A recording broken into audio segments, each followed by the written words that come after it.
I have been waiting to play this game forever.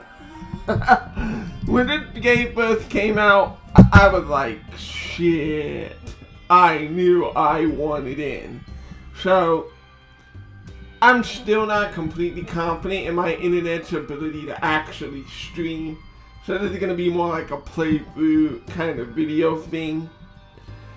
And I'm actually going to voice act Andrew. I am not going to attempt to do Leyley because, well, why would you want to hear a guy talk like a girl, right? That being said, I'm going to make this clear right now. I have a thing for Leyley. Straight out. Not even kidding. It's not acting. If I had a wife, that wife would be Leyley. 1,000,000%. There's something about someone who wants you, someone who is crazy for you and will go to any length, and well, that is Leyley to a T. And as for the voice acting Andrew, let's just say I've gone through a lot of shit, and I intend to use Andrew as an outlet for all of that shit. But I'll be transparent. I'm not a complete dom. I'm not that aggressive into it. So, similarly to One-Sama, this is going to be new for me. So we'll see. We'll see how dominant I can actually be. So with all that explanation out of the way, let us get quite satanic, shall we?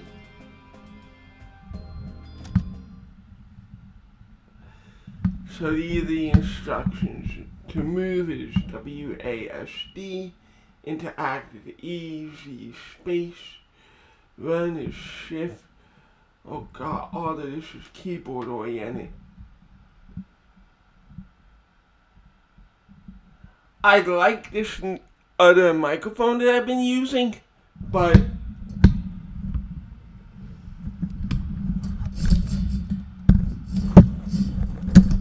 it's kind of in a stand, and I don't have anything for the stand, which is what sucks, because I've basically been holding it with my hand.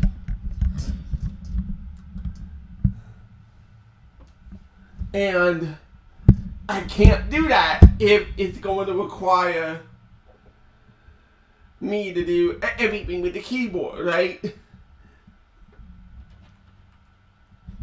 And so that's what's concerning to me right now.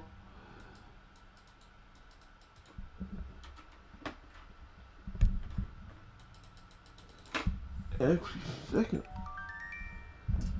Episode 1, The Coffin. Leyley, I don't want to. Well, I do. I said I want to do it, but fuck it. Just go over and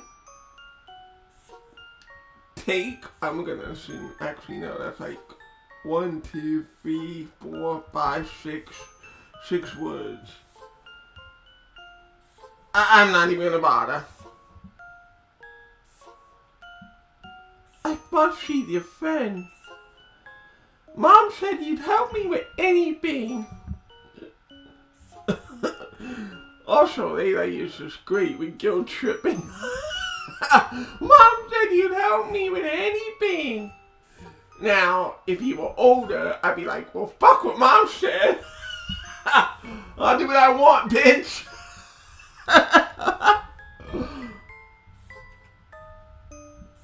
We'll get in trouble. Oh, I remember these days.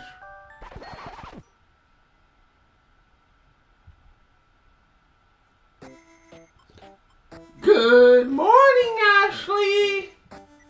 Oh. As much as you love feeling sorry for yourself, it is time for a little interlude. It is titled, Find the Chance to Not Die. Ready, set, go.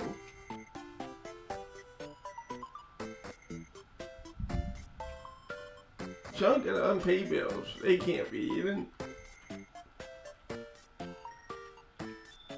This is where you and your older brother pile your trash. It's already been scoured several times, and it's truly and utterly exhausted as a food source. But wait, what is that? We got a can of tomato.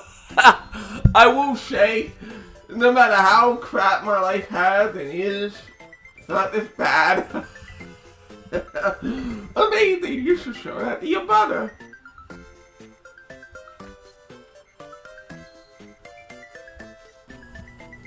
Oh my god, it's white noise, how filling. Who wouldn't love being stuck at home with entertainment like this?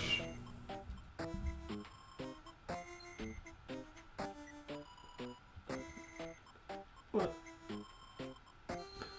Mother won't pick up no matter how many times you call. Okay. So, obviously, there's some a little bit spoilers because a lot of people, what I watched, people pay through this game. And I just want to make some real commentary for a moment. Is what we're about to see in the later chapters and such fucked up? Yeah. Were fucked up decisions made? Yeah. But I will say, it was kind of inevitable the moment the mother was kind of a... You hear deadbeat dads, but deadbeat mother is something entirely different. And I can empathize and understand because the whole point of motherhood is not only just emotional support, but there's being there to make sure, for example, that your children are fed. Maybe if the mother wasn't such a lazy bitch. I feel like I'm talking like Leyley now, but if she wasn't such a bitch, maybe they don't, end up doing what they're doing, right? But shit, you just feel bad. You've also tried to order food a bazillion times, but for whatever reason, the orders never arrive. Wonder why? Maybe lack of money? Who knows?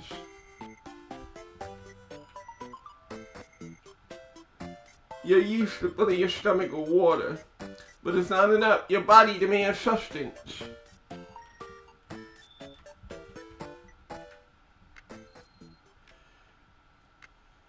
Actually,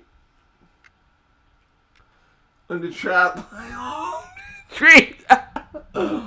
I know, this is supposed to be voice acting. Exactly what it was. I can't help it.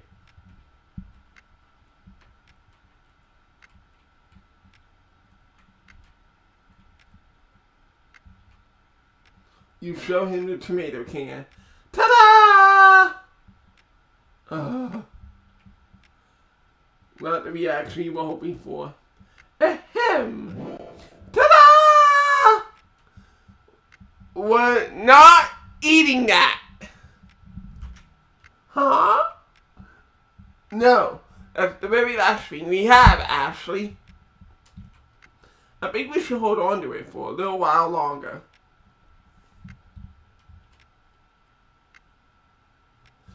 Quit! You're complaining! You're energetic enough to go rummaging through trash, so clearly you're not dying yet. Huh? How did you know it was in?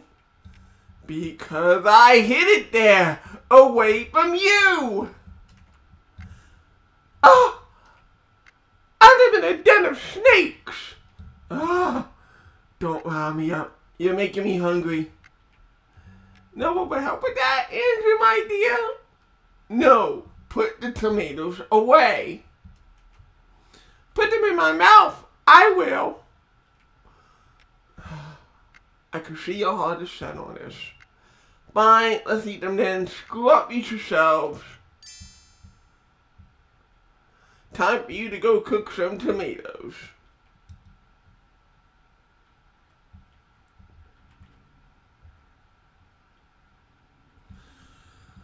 Let's see you. Good day. Are you still alive in there? Oh, here's the other thing too. The warden. You know that these adolescents are starving, living by themselves, no parents. Obviously, you couldn't get the horror game without fucked up shit like this, but what the fuck are you doing? Call the authorities, or lock the door themselves, get the two kids, get them something to fucking eat. And this is why sometimes they come out with songs about how adults are unreliable. Because you hear stories like this even in the real world, where adults are supposed to fucking matter and they don't. Like, go piss off, right? So when you hear, good day, are you still alive in there? I'd be like, yeah, we're alive, now come help us. Instead of your little, you think you're some good doer by coming and checking out, but not doing shit. Do shit!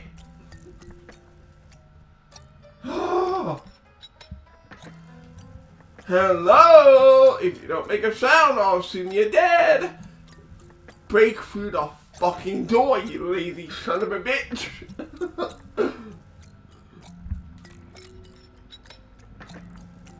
And I don't bring food for the dead. You don't bring food for the living either, obviously.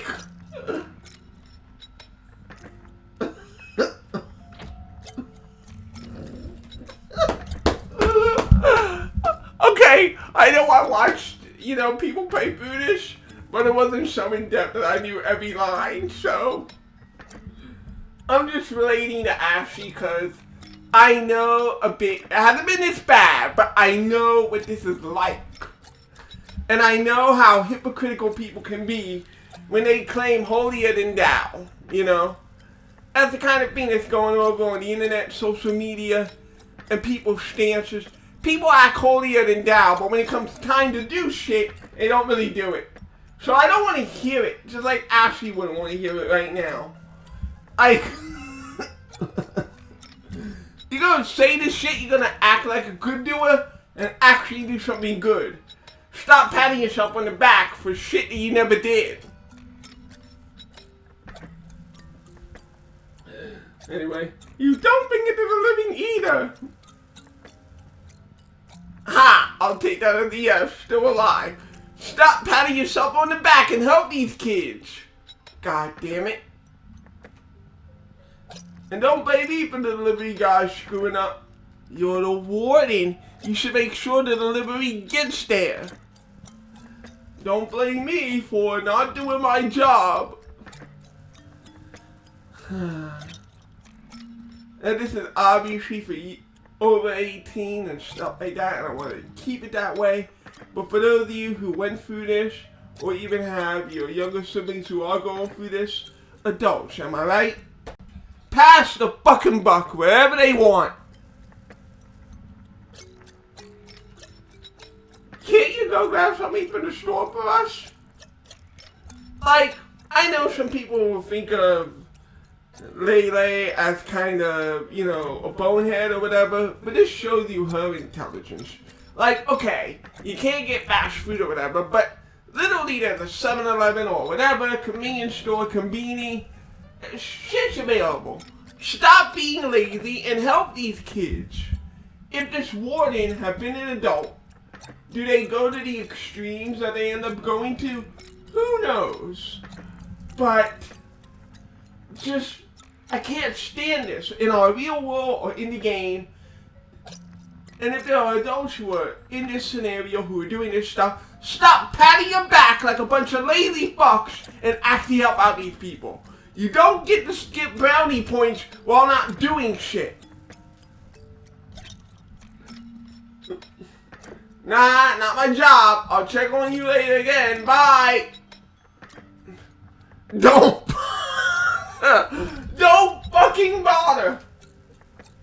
No, wait. And you can tell that Ashley is feeling desperate, because she's hungry. And I can act out. Like there are two feelings going on for her. There's that desperation, but in the back of her mind, it's don't fucking bother. And since I'm not exactly in the same position, I'm thankfully well enough bed, I can say what Ashley's really thinking. Don't fucking bother. If you're not gonna help, don't bother coming. Wait, come back! He doesn't. God damn it.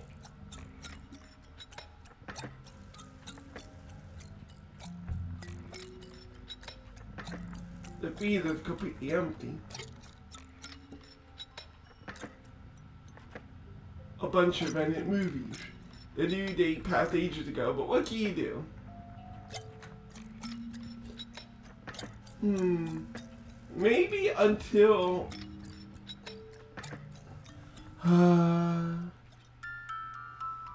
you boil the canned tomatoes to make delicious boiled canned tomatoes. Can I also say that the author of this game cooked, in terms of the dialogue, obviously the plot, but the dialogue as well, the author cooked. The author fucking cooked. Not even a lie. There's even a little bit of pepper there for seasoning. This is some... Stop it! You were going... Because I resonate so much with it, you were going to make me laugh. No salt, though. You used all of it this morning. Why draining yourself out drinking to fill your stomach? Like, this is sad, but it's so fucking relatable like a whole. Well, how is it? At this point, you could beat me again once, and I say it's the best thing I ever ate. Okay, I need to calm down and get to the voice acting part. At this point, you could feed me a can of worms, and I'd say it's the best thing I ever ate. Kiss ass. No, I'm saying that's how hungry I am. In that moment, an ominous sound assaults your eardrums. Are you kidding me? The neighbor is at it again? Wanna go take a peek? Nope. But I'll come along if you do. Here, catch. Got the balcony key. So let's see. Remember when they still gave us food and stuff? Good times. I bet they don't do that anymore because they're scared to open the door now. They can still squeeze something in through the mail slot. Like what, pasta? I don't even know if pasta boxes could fit through a mailbox. Sorry, not sorry. Like anything. Are they just gonna let us die here? Yep. At this point, I'd be more surprised if they didn't. Like, this whole situation is gonna be a PR nightmare, I'm sure. Or what if they rather me die and talk about it? Yep, sorry to say, but adults are really good at that whole passing the buck shit. Because you see, whether as an adult or as a child, taking personal responsibility is something that takes a lot of courage, a lot of guts, and something that most adults just do not have whatsoever. Cheery. Yep, what a drag. They should come in and shoot us them something. Get it over with. Right? That wouldn't look really natural, I guess.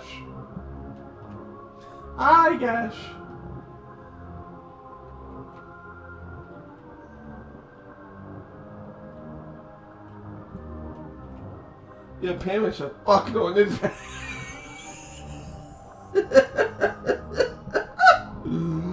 Oh my God! Lord have mercy.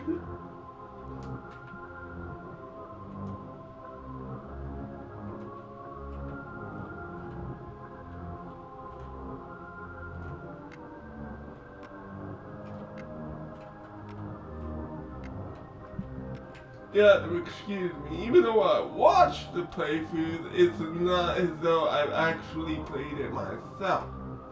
Let's see, this seems like Captain Obvious. So that's the balcony. What? Okay, I've never been in a balcony. Can't really see squat from here. I guess not, there's like a whole cinder block in front of them. The best you could probably see is a little bit over, you know, the ledger. I live in an apartment kind of like this. Oh, this music? You wonder whether you should take a leap of faith towards the neighbor's balcony. It's only the 4th floor. Ashley, don't you even think about it. He's no fun. Get that to set up something across. I don't know, the chair. Or the table. And an ashtray. And no cigarettes have to smoke, but it's still good for bashing things in an ashtray. I mean, as the other murderer, you're really uninventive, I have to say. So that looked for something like the chair, I guess? No. The couch, maybe?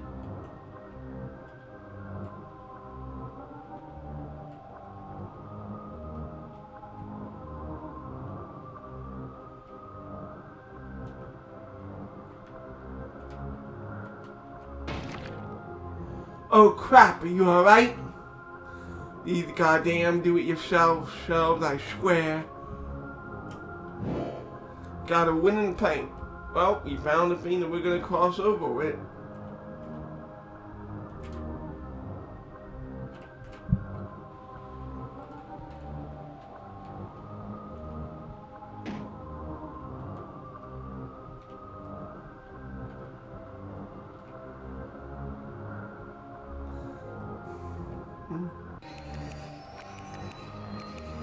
Oh, demons from hell!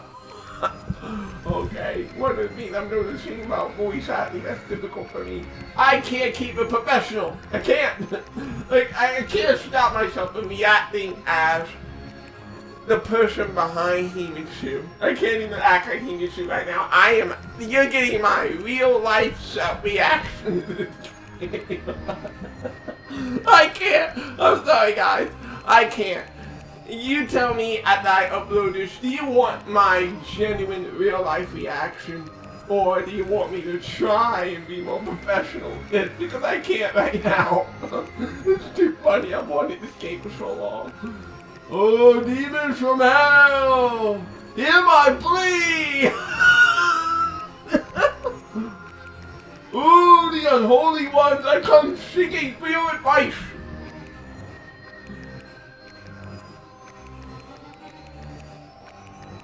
God damn it.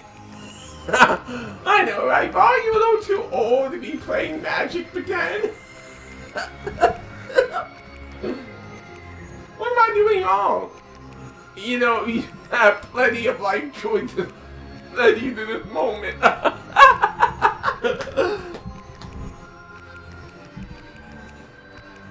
thought that was perfect. Oh, obviously not. I knew I should kill that guy when I had the chance.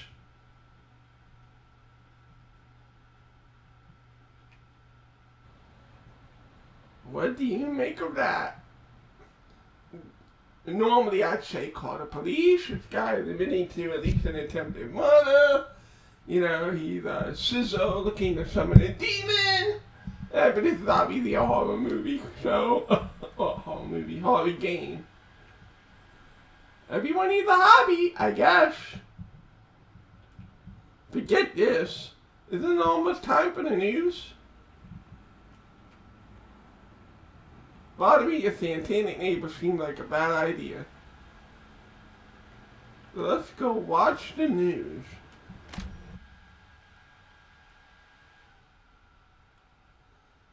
Oh.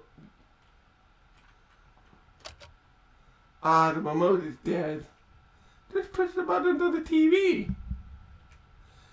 What a pain. Fine, I'll put some batteries for you. I always have to do everything around here. Yeah, woe is you. It is. Let's see. Where would I find batteries in this junkyard?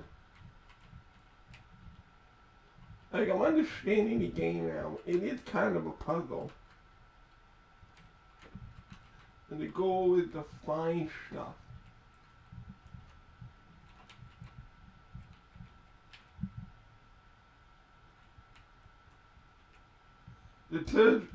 Drinking it is almost tempting every day.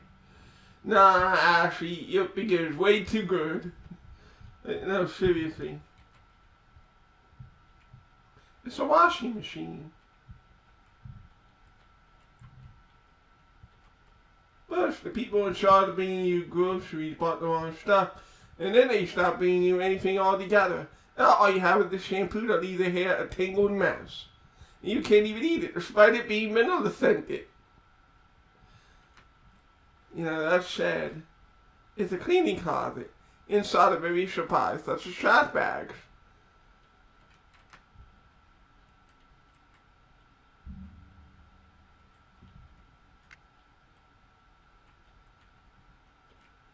The coffee machine sits alone, sad and abandoned. And only so many times he could brew the same ground, so no more coffee in his house.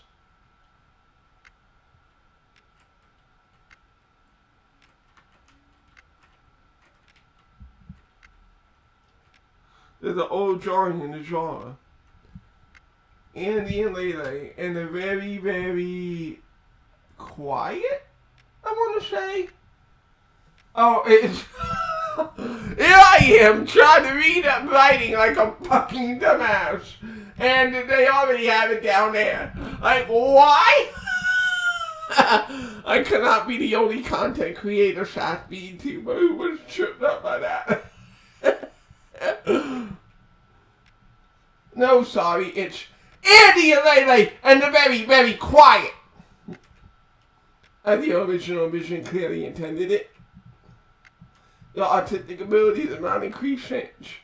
Don't worry, Leyley, I can supervise. I can't draw up a shit either.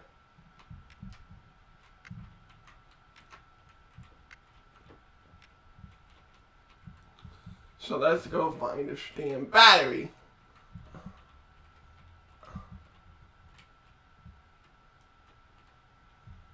So I can progress the game. I'll be honest, I'll be feeling to play the game, but one of the ways that the author can improve this game is to make it more of a story mode. Interactive is cool and all. I wish it were interactive for Umineko, but I'm gonna be real. For this game in particular, it is much better off as a story mode where I can just click. Cause, not gonna lie, I'm annoyed. A blunt object.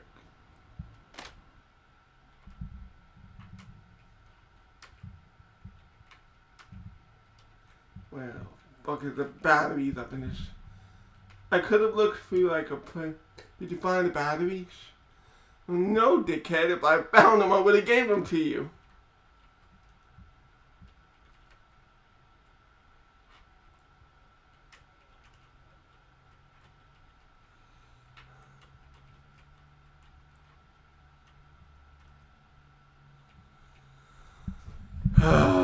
This is already a pain. Is there anywhere I haven't looked?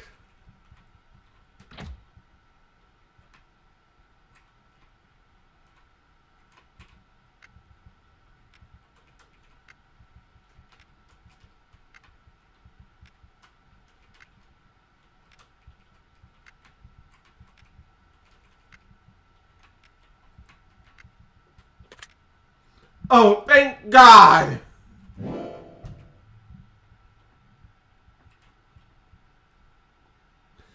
I hope she tells them about how fucking ungrateful. Oh my, he better not have. Thank you, kindly. Now praise me. Wow, amazing. You did such a bang up job.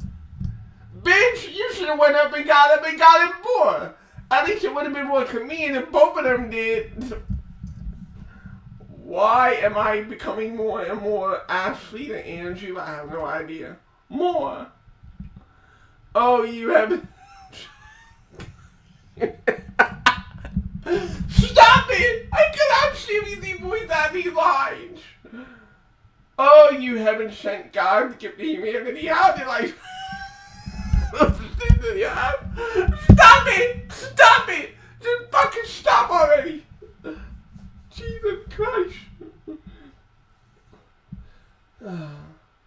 Oh, you haven't sent God to give to humanity. How did life ever substance in your absence? No one just stop! Stop with the ironic humor that just is beyond normal. No one would say it like this. in the real world. Just stop it. Like, when these lines come up, right? And I'm reading it inside my head. I have this thing where I read, kind of like my Kamiyoshi. I can read without saying it out loud. And I cannot help but burst out laughing. Because it's like, this is just completely unrealistic. And so I want to voice act, but simultaneously, right, I'm like feeling the humor. And I can't stop myself from reacting like, again, real life me, but I'm just bursting out with like, no, that is funny as fuck. And I'm supposed to be voice acting. I am now realizing in just like, 10 minutes of playing this game, I am realizing how epic voice actors are. Like, all of the VTubers who have high CCV counts, everywhere from Kami Oshi to the Hololive girls. The ability to play games like this and to be able to still stay in character, hats off to you. It is not easy. It is not fucking easy to do what they do. It is not easy at all.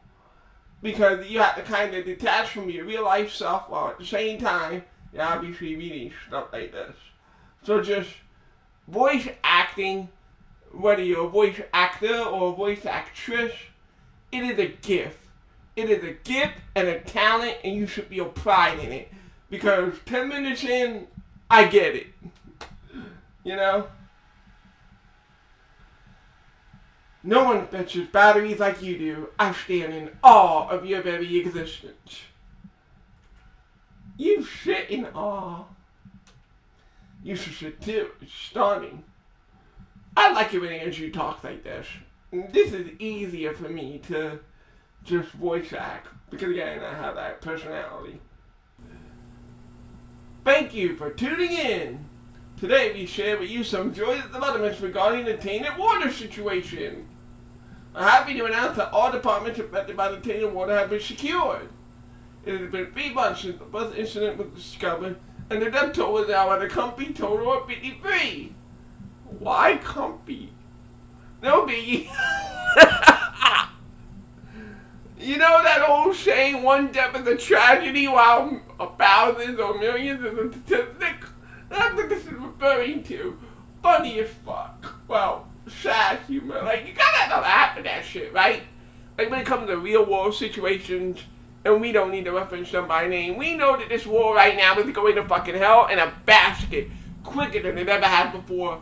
I will even argue quicker than in the Great Depression. It is all going to fuck.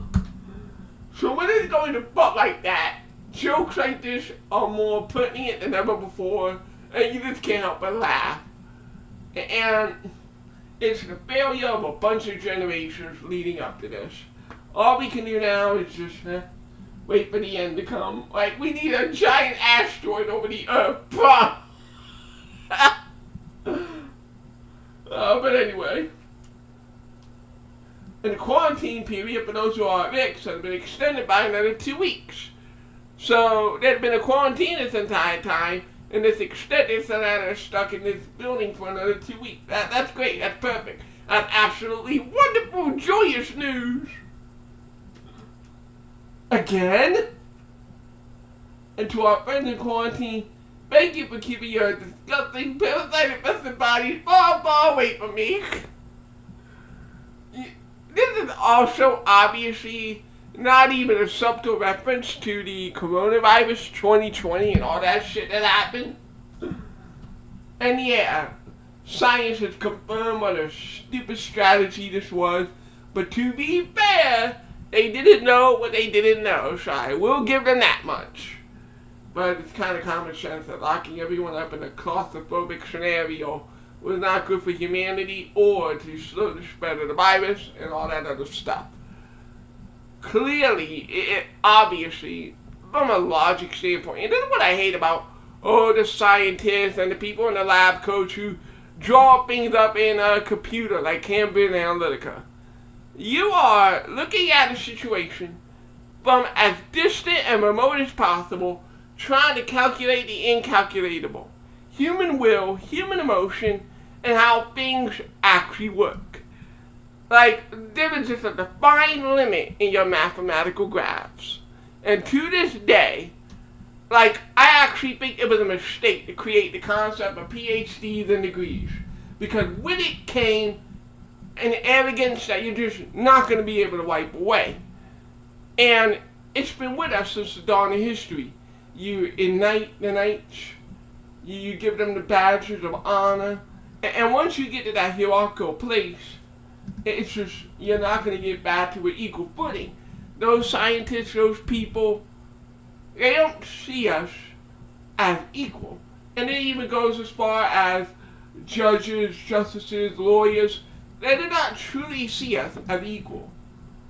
Rather, their titles give them a sense of a state of authority, and by God do they love it.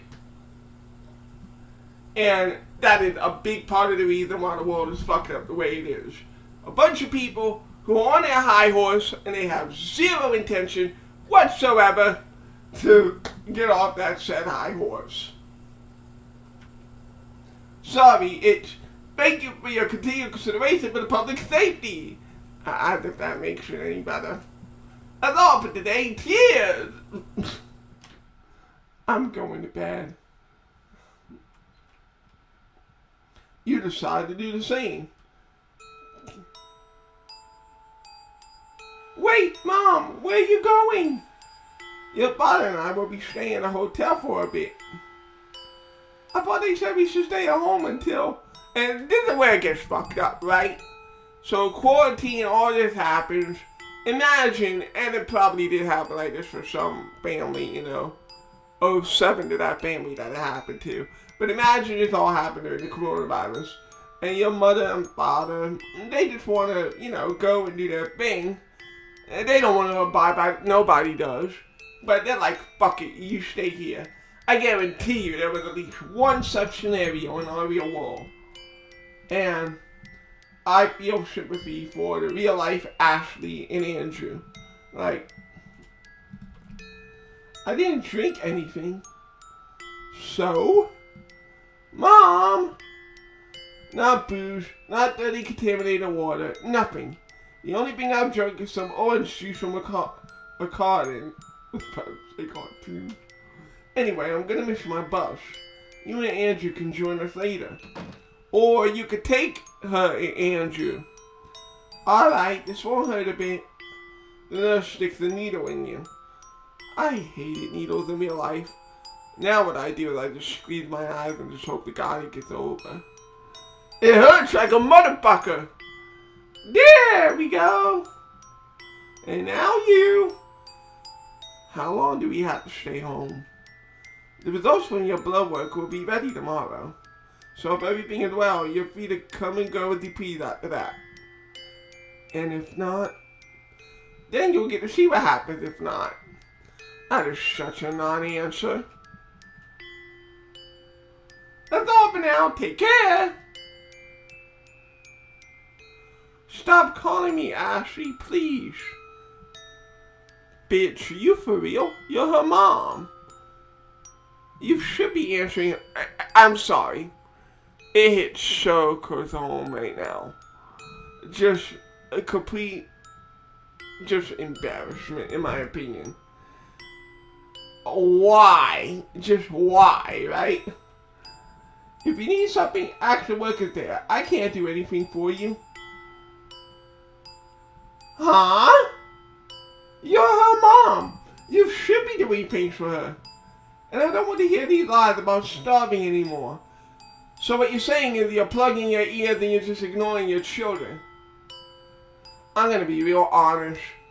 When it comes to the spoilers, and a lot of people have seen, but for those who haven't, somehow, if you haven't, and you're watching my playthrough, let's just say I wish Mom and Dad had been the first. Like, if anyone should have been in the situation that Ashley and Leyley are about to go on, it should have been these two. Just saying. Why the hell would I lie about this? Listen, this new apartment is a bit of a fixer. Oh my god! So at first it's like a hotel, but then she goes now to a new apartment that's a fixer-upper. So she's wasting her money fixing this apartment. Meanwhile, her kids are starving. Just saying, a lot of people can relate to the kind of person this mom is in the game. Besides, Andrew there with you, what do you need me to pacify you? Oh yeah, that's great! Actually, I don't know what mechanically his age was, but let's say 17, 18. Let's just say that, right? Or even 16. Let's actually giving away the story of the minute. Let's say that the guy is like 15 or 16. Imagine asking a 15 or 16-year-old son, hey, look after your sister while we go out and party.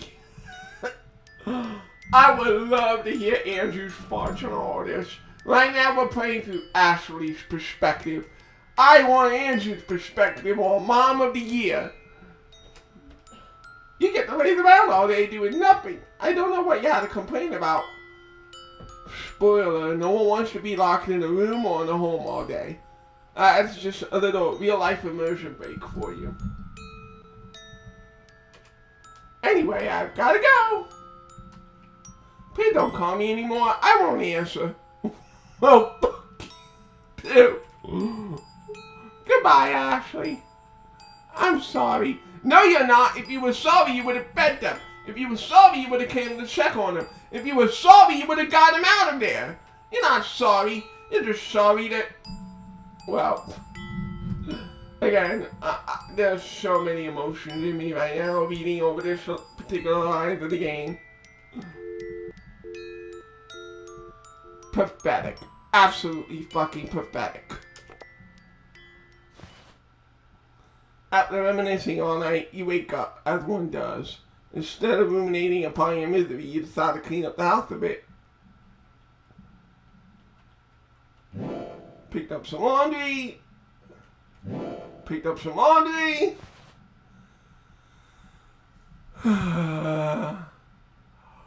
Actually, I am tired, so let me... I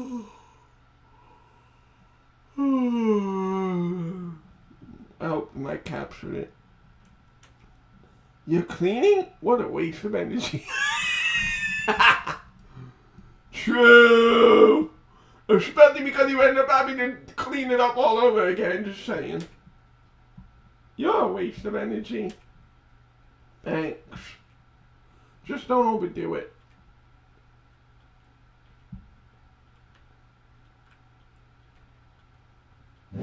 Picked up some laundry. Kind of think of it. Do we even have any detergent left?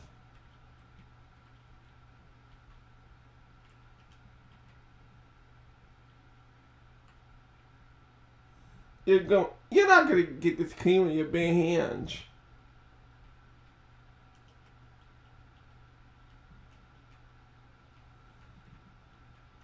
Or do we have to keep on clicking?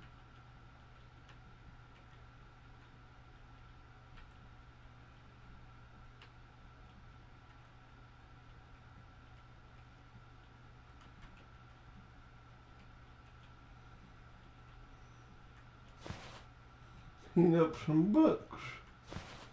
Clean up some books. Clean up some books. You return all the books to their cell. Now what else could you clean?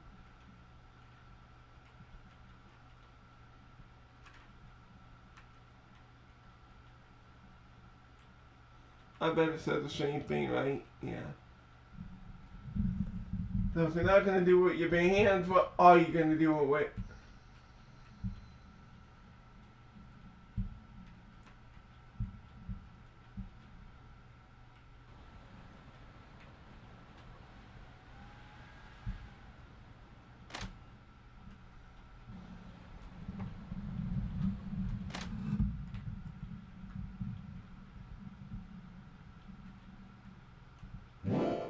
Got detergent, got a mop.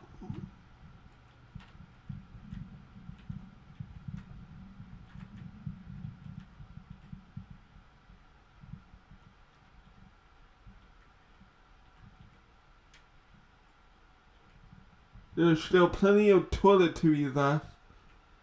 all sadly ineditable. Yeah, you can't eat toilet paper. You run the laundry. Now what else can you clean? And now that we got the mop, let's see, is this? Oh.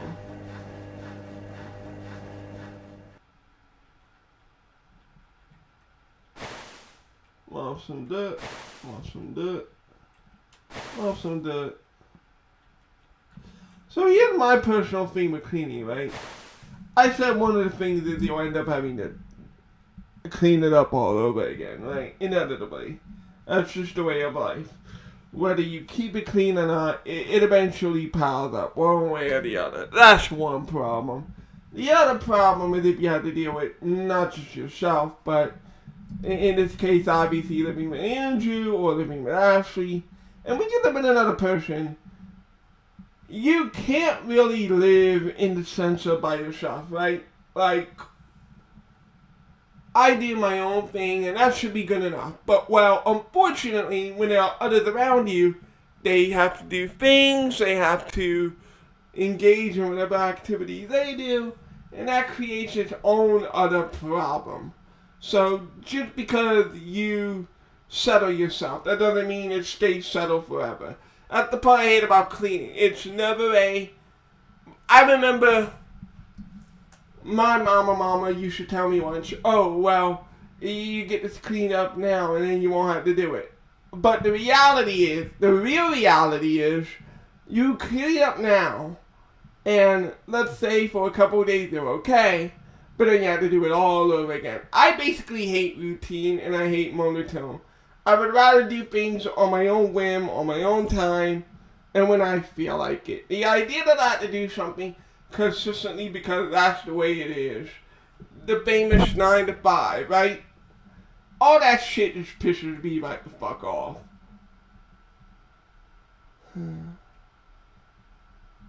Oh, it's moving by itself. You're feeling dizzy.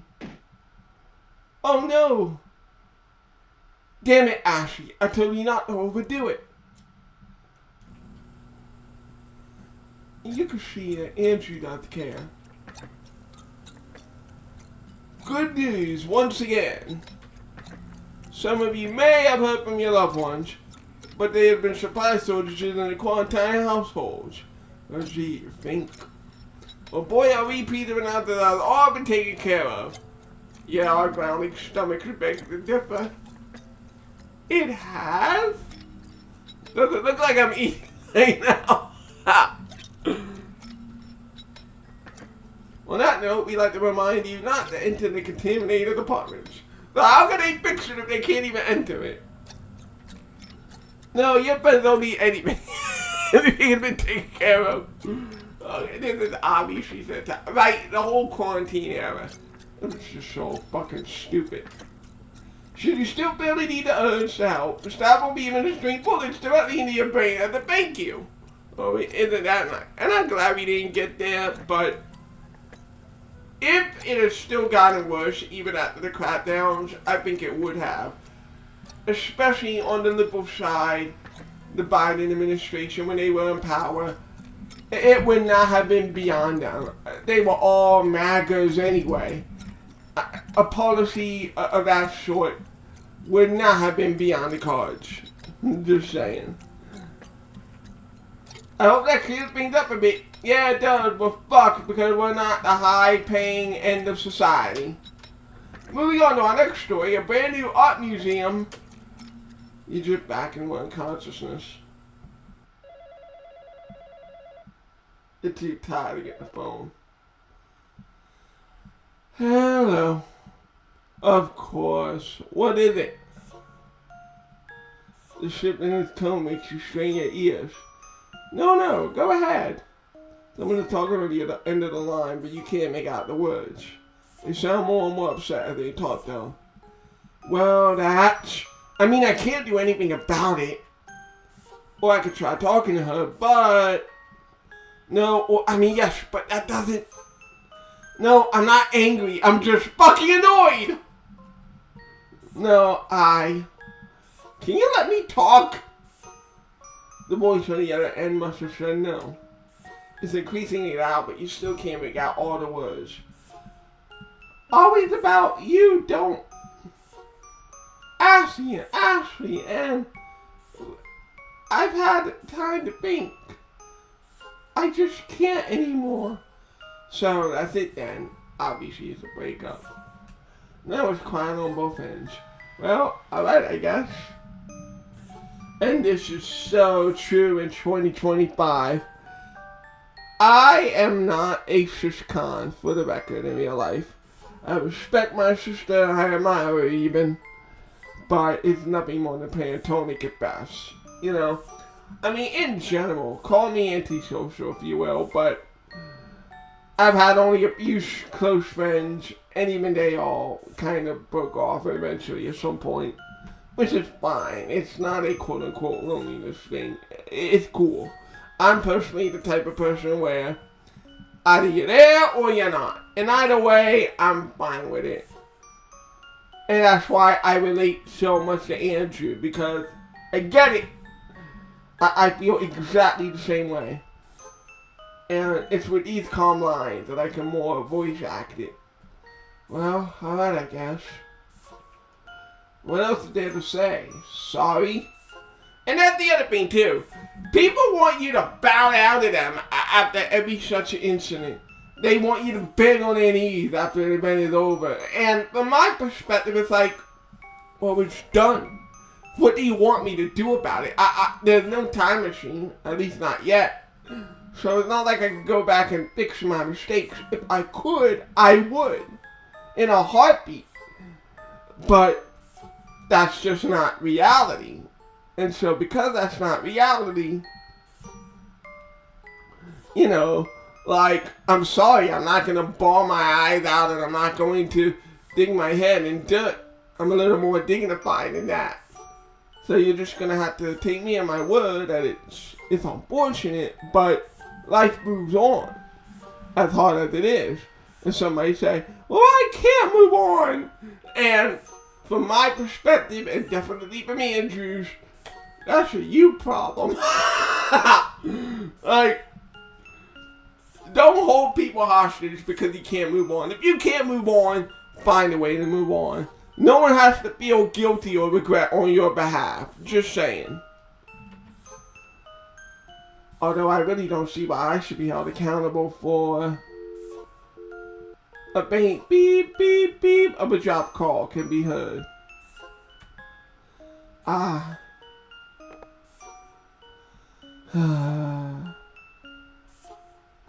Who was it? My ex-girlfriend, apparently. Ooh, she dumped you? Why is that?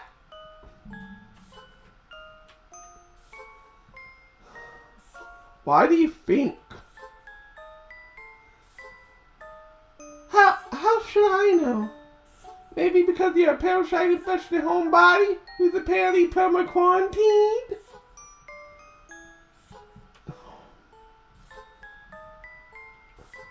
Or because she found someone new? It's been a few months, buddy. Or maybe she just didn't like you that much in the first place. Whatever you say, Ashley. There might have been something more tactful to say. Whatever, you pretend to sleep until you really fall asleep again. Now you've been out for who knows how long. And by the way, even though Andrew gets his character later as the story develops, you can tell that Andrew is really trying, right? He could have easily snapped right there and been like, it's because of you! Spoiler, I spoiler, but again, so many people have seen it. But just even early on in the story, you could tell that Andrew, he has his shit together in a way. He has his shit together in a way where it's like, no matter how annoying, no matter how frustrating, you gotta just keep it chill. You figure you should check on your brother.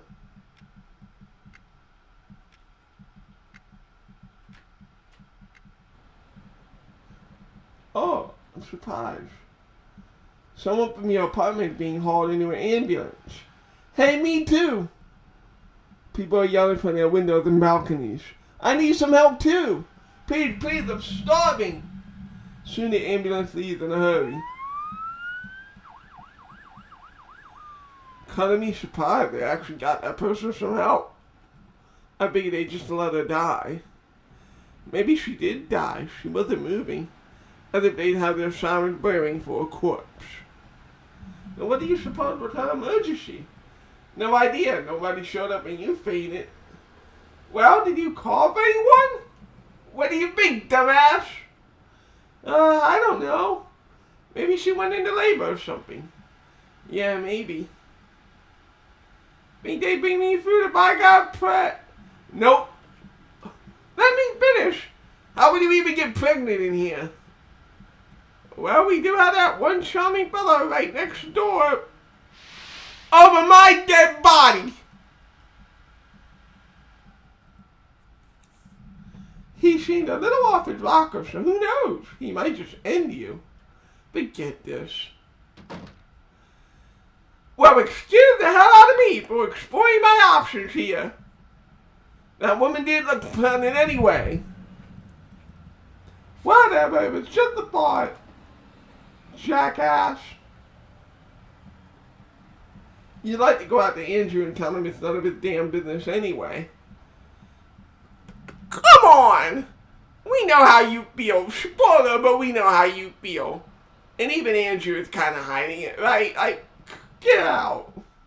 But you're just too exhausted. Yeah. We'll have to see me for a few hours or maybe a few days, who knows. You'll fully be revitalized and bursting with energy.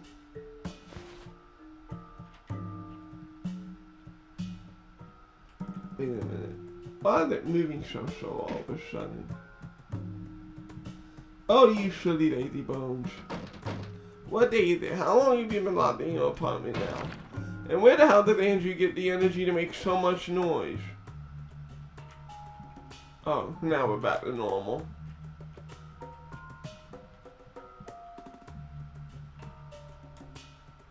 He has unscrewed the lock and is attempting to kick the door in. Or out, depending on your perspective. How many times do you have to try that? It's clearly barred on the other side somehow. Here's what I don't get. Why don't they jump in the balcony? I mean, sure, maybe they might die, but it's better to die than it is to starve to death. I don't know. Like, I have Andrew's logic, but I also have Ashley's kind of thinking about this. What else am I supposed to do? If you don't stop banging on the door, I won't be bringing you any food tonight. What food? You won't eat away. Said you, the delivery will be here in a matter of hours. But I guess you don't want anything. Yeah, that's right. Hey, you better stop banging on the door, or next it'll be me banging your head against the wall. Well, that means you would have to open the door, jackass, so that would accomplish quite a lot.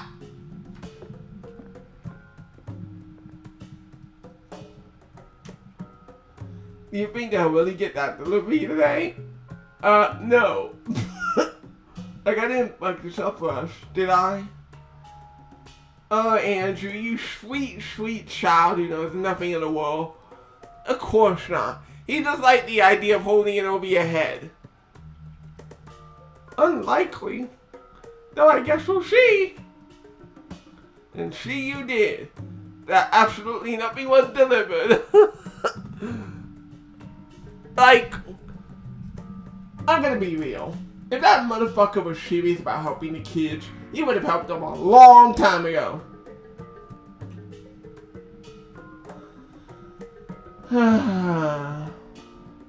Talk about something. I got nothing. Try. So, parasites. It's been a few months. Are you feeling anything? Hunger? You'd think something would be happening to us by now. But I haven't noticed anything. And I noticed nobody came back either. Like, don't you want to monitor us? Who cares? Me, Ashley, I care. Well, I don't care nor care that you care. Aside from starving, it's not so bad here. Come again. Aside from starving, I like it here. Well, I don't. I'm gonna jump off the balcony. Yeah, that's what I said, right? Like, shit. If you had to give me the option between starving to death or falling to my death, I would rather fall to my death. One is instantaneous and the other one isn't. This is so gonna get demonetized by how unfiltered I am, but fuck it. Ooh, I race you.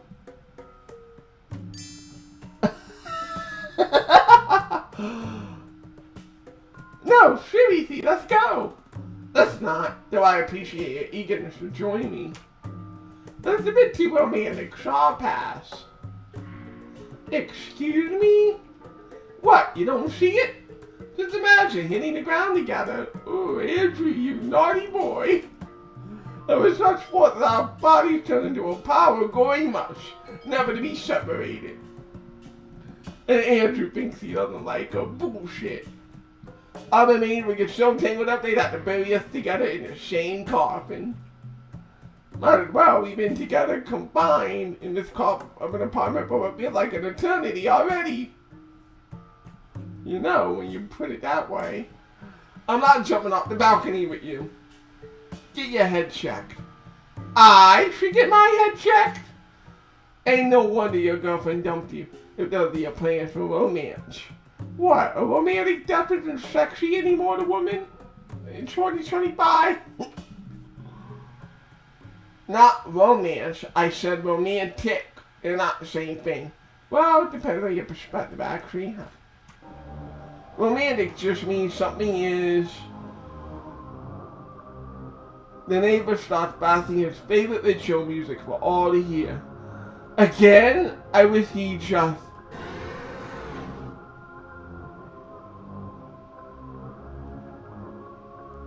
You feel like you should check up on that.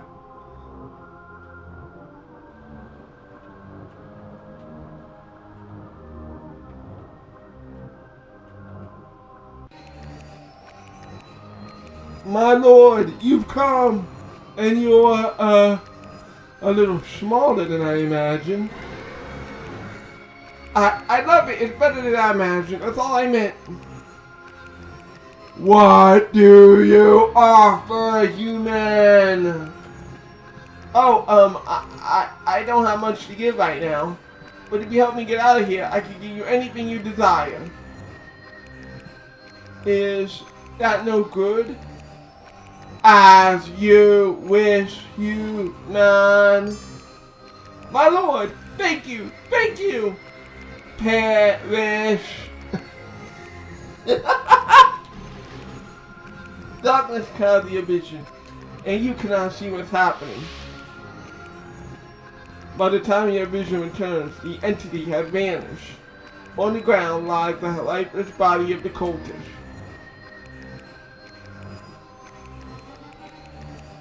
So, am I already delirious, or did you see that too? Do you want to check on him? Well, at the very least, I want to turn off that CD player. That's what you're concerned about? Not gonna lie, he's already a corpse, so no, I'm not really concerned about the dead body, but I am concerned about the noise ordinance. I am not listening to this for the rest of my life, Andrew. You make it sound like we're about to die any day now. Well, aren't we? I'm not. There's gotta be something this guy has that we can eat. Ooh, burglary time! Shut up and let's get in there. The doorknob taunts you from the other side of the glass. The boxes are just full of useless junk. How are we supposed to get in there?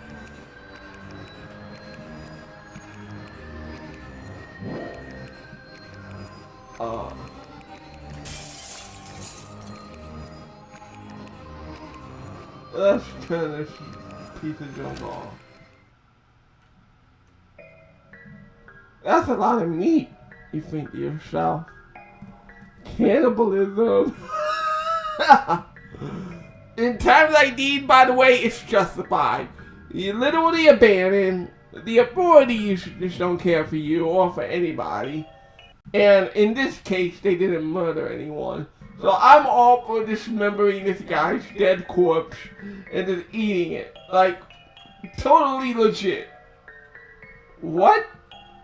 Out loud, apparently. You know, I mean, is it still illegal if we didn't kill the guy? Hashtag legal mindset. Is it legal to eat a dead corpse that you had no responsibility in killing? My non-legal opinion is no, right? But hashtag legal mindset. Is that legal to do? Is what illegal? Well, you know. Ooh, you want to eat them. Isn't that what you were insinuating? Insinuating? Nah, I was just making an observation. But we can't. If we do eat them, then that's it for us. There's no way we wouldn't get caught once they finally let us out. Get caught what? You didn't kill him. And there's no evidence that you killed him. Not that you did anyway. Like, eat him. But it's not like we killed the guy. I think just messing with the corpse is a crime too. Well, see, here's the thing. They would have to know that there's a corpse to begin with. If you eat the corpse, there's no corpse to be found. No corpse to be found, no crime to be committed. You know, hashtag for those of you who are actually thinking about that. For legal purposes, that is also kind of sort of a joke, but it's also Captain Obvious. If they can't find the corpse, it becomes what is known as a cold case. So, if you want to be a cannibal, make sure you eat a bit of it. I think they should look past it, given that there's nothing else to eat. See, actually irrational. In a way, actually irrational. But the staff can't admit that they didn't give us food, though. I mean, whether they admit it or not, like, what evidence would a prosecutor have to bring this case, theoretically, right? There's no corpse, it's in their guts. What, would they have to analyze their shit when they eventually like, I'm just imagining how a case like this would go in real life. You know, you ate a dead corpse. It's not like it's even properly buried or anything, so it's not like you to bio the cemetery or something. Like, no, I think at this point, they're still legit and legal. It's just, you're trapped in an empty building with nothing but this dead guy. I still think it's morally legit. That's the thing. Cannibalism in self-defense is a righteous thing. Just saying. And before that, you're gonna tell them that demon killed him? Really? That'll fly. Well, you don't have to say that. You can just say the guy committed suicide with the satanic kind of pentagram. And who's to say differently? There's no weapon or anything, nor would there be any external injuries. Like, I think that Andrew was a little bit emotional here, not like himself. Because legitimately, there was nothing tying him to the victim's body. Just saying. Listen, you're overthinking the hell out of this. And he is. At this point of the story, he is overthinking it. Are we doing this or not? Andrew, I'm expecting an answer. Yeah. Alright then, let's find something to butcher him with. Oh my god. And that's the other thing too, if you're going to butcher him, cut him, whatever, you have to make sure you cut everything into such unrecognizable pieces that nothing can be found. Because if they find anything, both the fridge and the freezer are empty, so we can't ransack them for food. That sucks.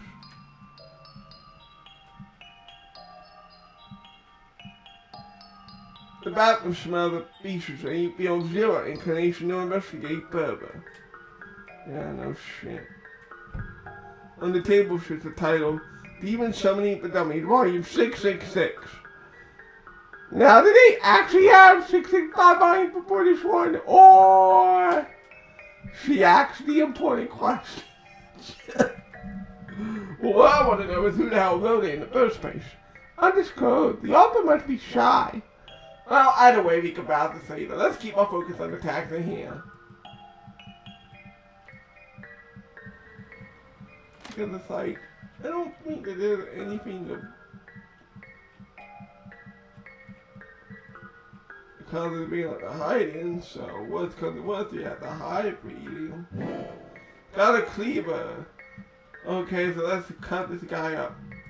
So you get the arms and I'll handle the legs. First you chop the cultist. Oh, so now. Okay, so real talk. And although, before I give this real talk, disclaimer. The whole satanic panic was not really actually a real thing. For most Satanists, a lot of us are peaceful. I am a spiritual Satanist. So that said, I know about the occult, I know about Satanism. And because I know about Satanism, it's the left-handed path. So we are cutting the left arm, inhaling the Satan. And so therefore, the next is the right arm. We can't carry him out into the open like this. Just be quick about it. No, can't you get some plastic bags or something? I'll take care of the rest in the meanwhile, I guess. I'm counting on you, Andy. Don't call me that. You hand him the cleaver.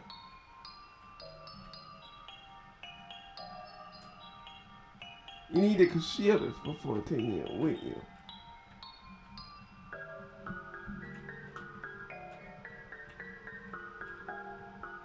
Why don't they just eat it in there? That's what I'm wondering.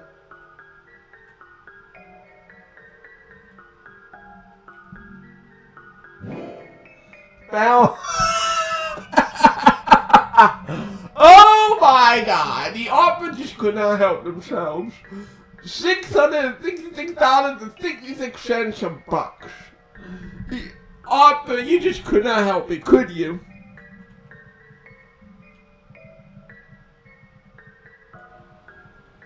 Okay, let's see if we can find anything in our apartment.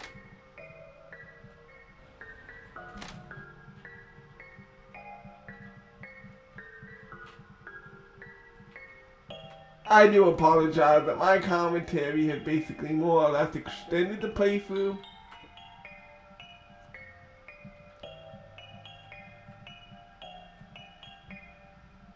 Well, yes, these are perfectly suitable plastic bags that are also full already. You'd rather not carry the meat you're about to find inside a used trash bag. Find something else.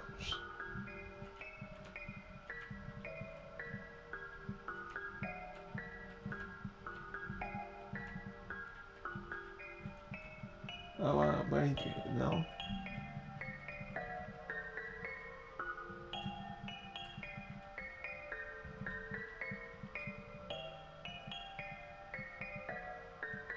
Hey, you good.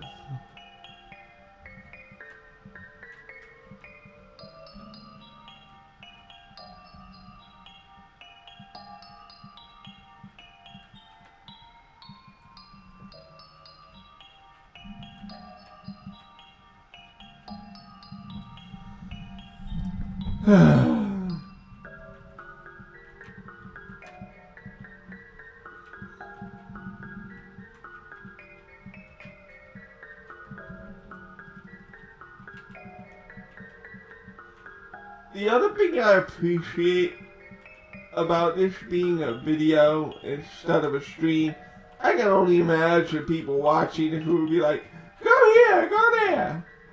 And I like the ability of just searching through all of this, right? And just organically finding it out on my own.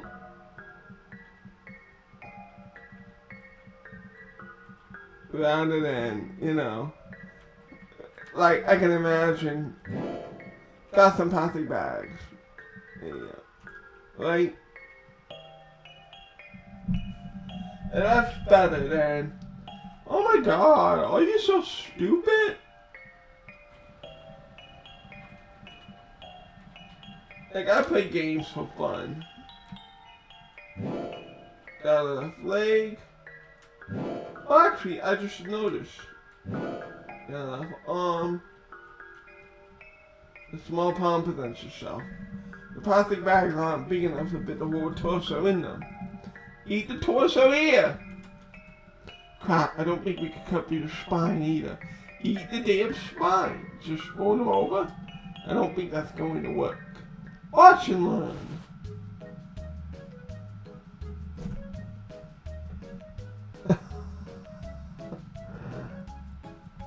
So, the guy's spine is wrapped up in some sort of jacket. Yeah, see, if anyone happens to be looking out their window, it'll be a disaster. Maybe if I use 2 bags? Oh, so just 1 bag. Listen, it's only going to... Ta-da! See, this is what makes Ashley sexy. Like, no, seriously, this would just turn me on. The smile, the smug. Like, for me, this is hot. Not gonna lie.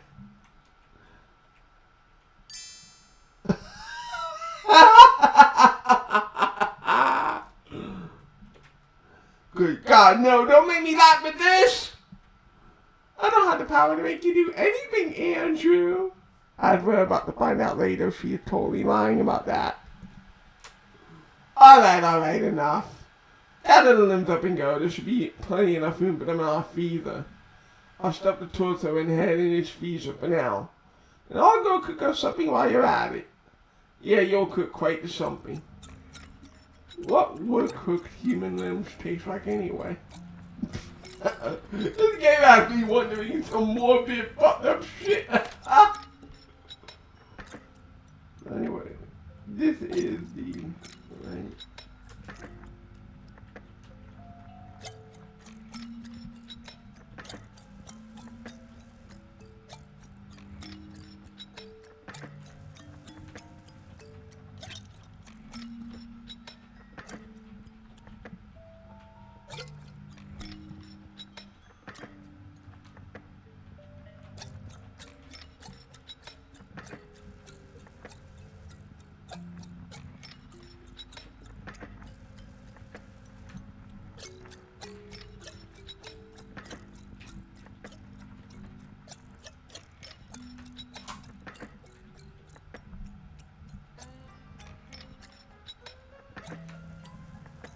I still don't understand why isn't it like it's not cooked?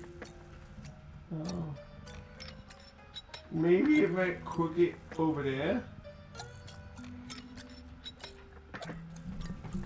Cause no matter where you walk around the house, there's none of that, you know, response.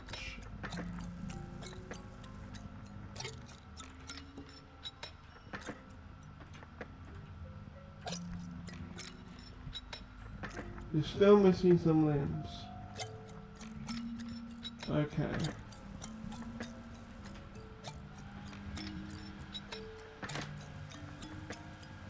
Oh.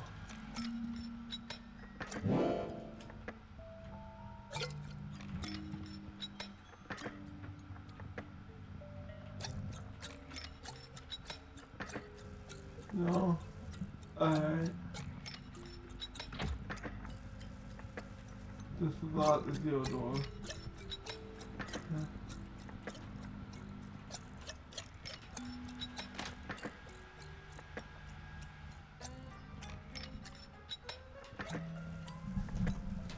Oh, this is the downside. Not figuring out the puzzle is such a pain. I hate that it's a puzzle game. Why couldn't it have been any other game? An MMORPG game. Oh, it is, kind of, but it's also a puzzle game inside of it.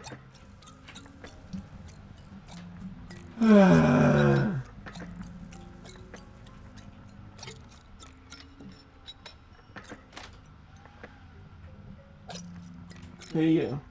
Take the limbs to our freezer before they start decaying. Okay, so the freezer.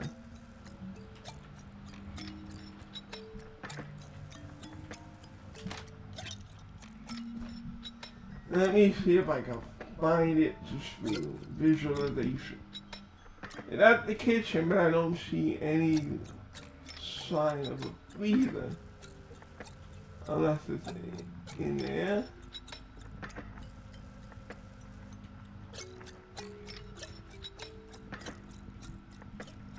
No.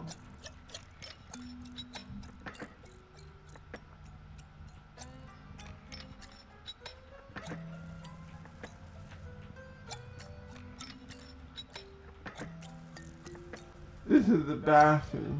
Oh, that's the bathroom. The bedroom. Where the fuck is the freezer in this bitch? I don't feel like actually living at all. I feel like a guest in a house. Where's the freezer up in this bitch, bro? Maybe it's cannot be eaten.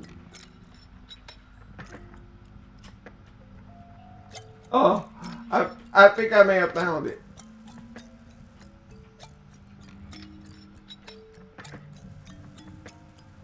Now, which one do you want to eat?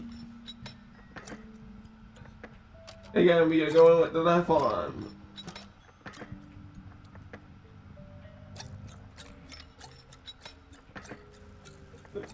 Pizza, oh, delicious meat. Yum, yum, yum. Dinner's ready. Right, so what are we having here? Oh, just some severed left arm of a dead human being. You know, the exquisite bust.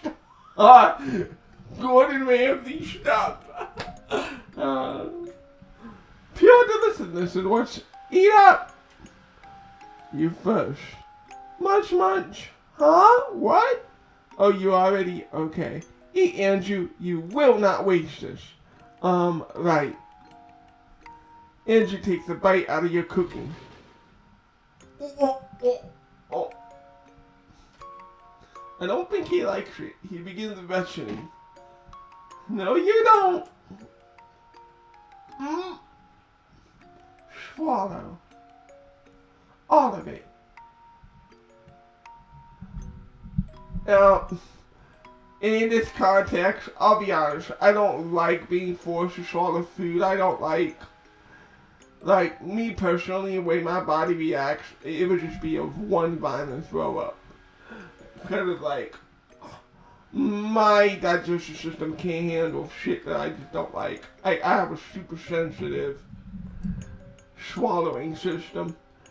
So this would just make me mad, and at the same time, imagine a woman with the guts to just be able to force her hand violently over your mouth. Like, you hear news stories about these kind of women, and for me, whenever I read stories about these kind of women, or even just horny women in general, it's like, where can I find these women?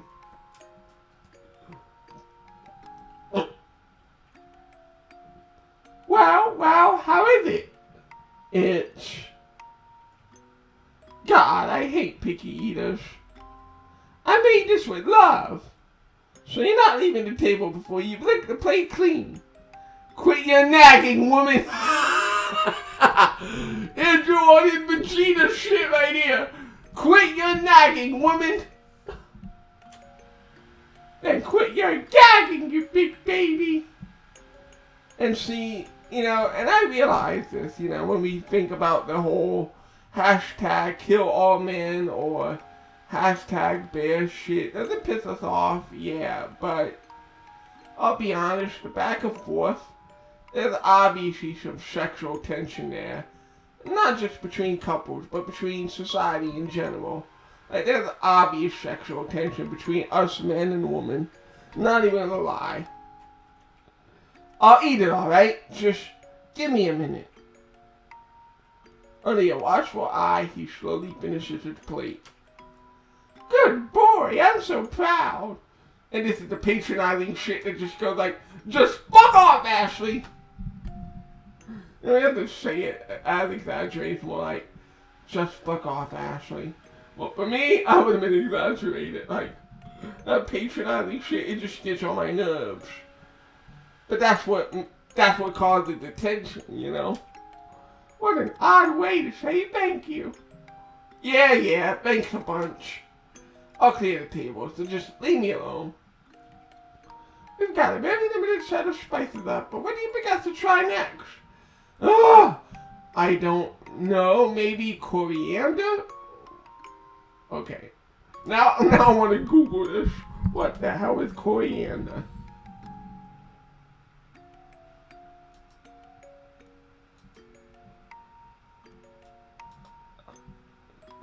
I would have been dark screen a little bit.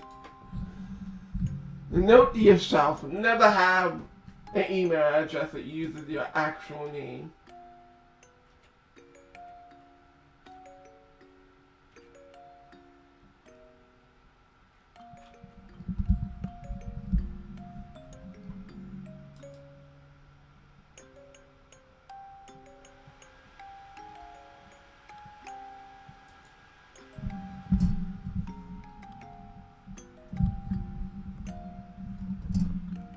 Looks like I'm not the only one. Coriander is a spice derived from the seeds of the Centennial plant, offering a warm, spicy, and slightly sweet flavor profile with citrusy notes. It is versatile, used in both savory and sweet dishes, and is a key component in many cuisines, especially Indian and Latin American.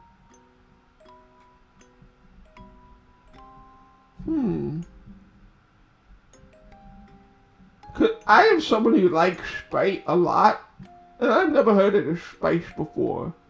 Maybe I might buy this to put on my pasta. I don't know how that would taste.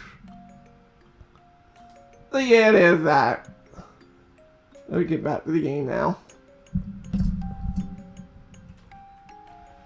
Alright, I'll try that tomorrow then. I'm off to bed now. Night night. See, and that's what makes Ashley so sexy. She can go for that kind of patronizing kind of thing that just gets on your nerves. But then she can go back to actually being quite lovable. But it's also, the choker and the black.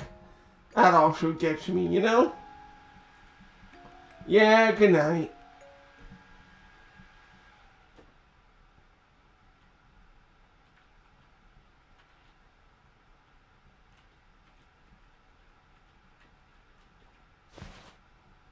You fall asleep, fully content with your life decisions. Blank is a four-letter word. Who knows? Lisa. Well, we'll just call it Lisa. Lisa says she likes you. Who? My friend from school. Or at least I thought she was a friend. So are you gonna be her boyfriend? He's like 8! Gross! No! And that's what 8-year-old me would have been like, Back then, you're talking about the cooties and shit like that.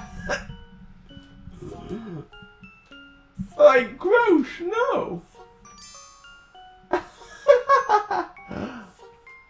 I should teach her a lesson. Damn, Leyley was on that business when she was that age. You're my brother, mine! Yandere already.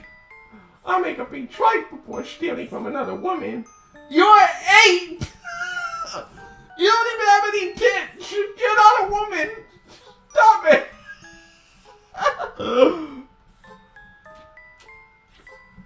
Oh, yeah, you're a girl too. I like how Andy answers, like he just notices, like, oh, my sister's a girl, so why am I not creeped out by her? Because she's a sister and not, some other distant girl, but... What's that supposed to mean? Somehow you don't count as a lady in my mind. And this is actually true. Actually, real talk. We're going to talk real serious for a second, because a lot of women don't understand how is it that a guy can just act passively to a woman from a stranger perspective. And the answer is, men compartmentalize our relationship feelings. If you're attractive and if you're likable, we'll put you higher on the rung. But if you're either A, not attractive, or B, you're not interesting, or C, both, and I'm going to be really real with you, for 45% of you fall into C. Sorry, not sorry, we're just going to treat you like another person. Like, a woman has to be valuable to a man to get that kind of protective feeling out. We're not going to be protective or possessive over every woman that just so happens to cross the street, Like the whole, oh, can you help the old lady cross the street? maybe it's nice mannerism, whatever, shit, but at the end of the day. But I guarantee you, when he's helping the old lady cross the street, just because it's good mannerism, doesn't mean he gives a flying fuck. It's just, well, it's nice if she's there, and it's nothing out of my day, right? So, like, why bother? I know women romanticize that, but to us, it's just everyday occurrence. It's whatever. So really, if you want your man to care for you, really care for you, you have to find a way to get to the number one spot in his mind. And that is why the whole I have a roster shit, major turn off. If I as a guy find out that you have a roster, it's the same thing when you find out if I have a roster of girls, right? It's the same thing. For both men and women, it's a turn off for the same fucking reason. Either we're exclusive or it's not at all. Or as a person for that matter. Now that's antisocial right there. But I feel it because I was there.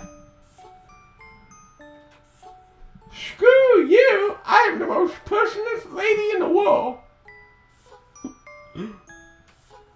So anyway, I'm gonna take her to that old warehouse and lock her in one of the crates. Oh God. I did see this scene, and as the scene unfolds, I'll tell you what part of it is unsettling to me. Yeah. Seriously, Mom gave me some money to buy groceries. Are you coming with? Focus, Andy. Let's leave her sitting there all night. That'll show her. Now, again, from Leyley's perspective, this is actually kind of nuts. Andy is your brother, and you're the only girl that can say that he's her sister. Like, it's unfortunate that Leyley never saw it like that. Because it's like, that girl, whoever she was, she would never replace Leyley. Never. And I know, as guys, we have trouble saying that when a girl is serious to us, when we're really deep about her. And maybe we should be better about that, telling a woman exclusively, look, you're my woman, or, some women like using the B word, you're my bitch. There's no other bitches out there, it's just you. Women are all into the whole reassurance thing, and the reason why guys struggle with reassurance, myself included, is because we're there. Isn't that enough? If we weren't committed, we would be out there in a nanosecond, in a New York minute. But for some reason, girls don't take action as reassuring. Probably because in their mind, well, you could go fuck some other bitch. Which, well, not entirely wrong, but I would be a loser of a man if I fucked another bitch while you're my girl, Like, let's not. You can see why I'm just one with Andrew. Little spirit animal. I hope my voice acting is conveying it. Hee, you should go ask her to hang out then. She won't say no. Leyley, I don't want to. Well, I do. Just go over and ask her to come with you. Take her to the warehouse and we'll see what happens. Come on. Mom said you help me with anything. And there she goes again with the guilt tripping. But this is where Andrew is a cuck. I'm gonna be really the cuck. Because, like, if you were to continue the back and forth antagonism, what I would have said here is, anything that I want to help you with, and I don't want to help you with this, so fuck off. But Andrew is such a cuck. He's like, I thought she's your friend. Well, I thought so too. And she could be my friend again afterward. So you just need to remind her of how to do it properly. By not hitting on her brother. Like, again, being a brother is exclusive. Like, I do have a sister. And I hope she knows that as a sister, there is no one who is a higher priority than a sister. If I had a wife or a girlfriend and she tried to do shit to my sister, it would be like, well, there's problems. There's immediate problems. But on the same token, as a sister, you have that special spot, but the girlfriend and wife has an even more special spot. Like, I don't want to ever have to choose between the wife and the sister. But if I had to make that choice, it would be like the wife for romantic shit, the sister for family shit. Anything you need in the family, you know, bills, place to go, whatever. To use my own family term, I got you.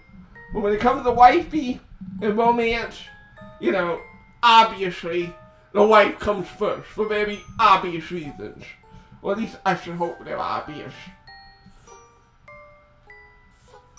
We'll get in trouble. Okay, I don't remember he's 8. Because that's not what I would have said. But at the time, I would have said something like this. We'll get in trouble. I'll only let her out when she promises not to snitch on us. Oh yeah, that would be great. Spoiler alert, that would really be great. Do it, Andy. And you see how she's just constantly prodding on Andy. And Andy, he could walk away. Arguably should walk away, right? But because she has the status of a sister and not just some random stranger, he feels obligated to listen to Leyley.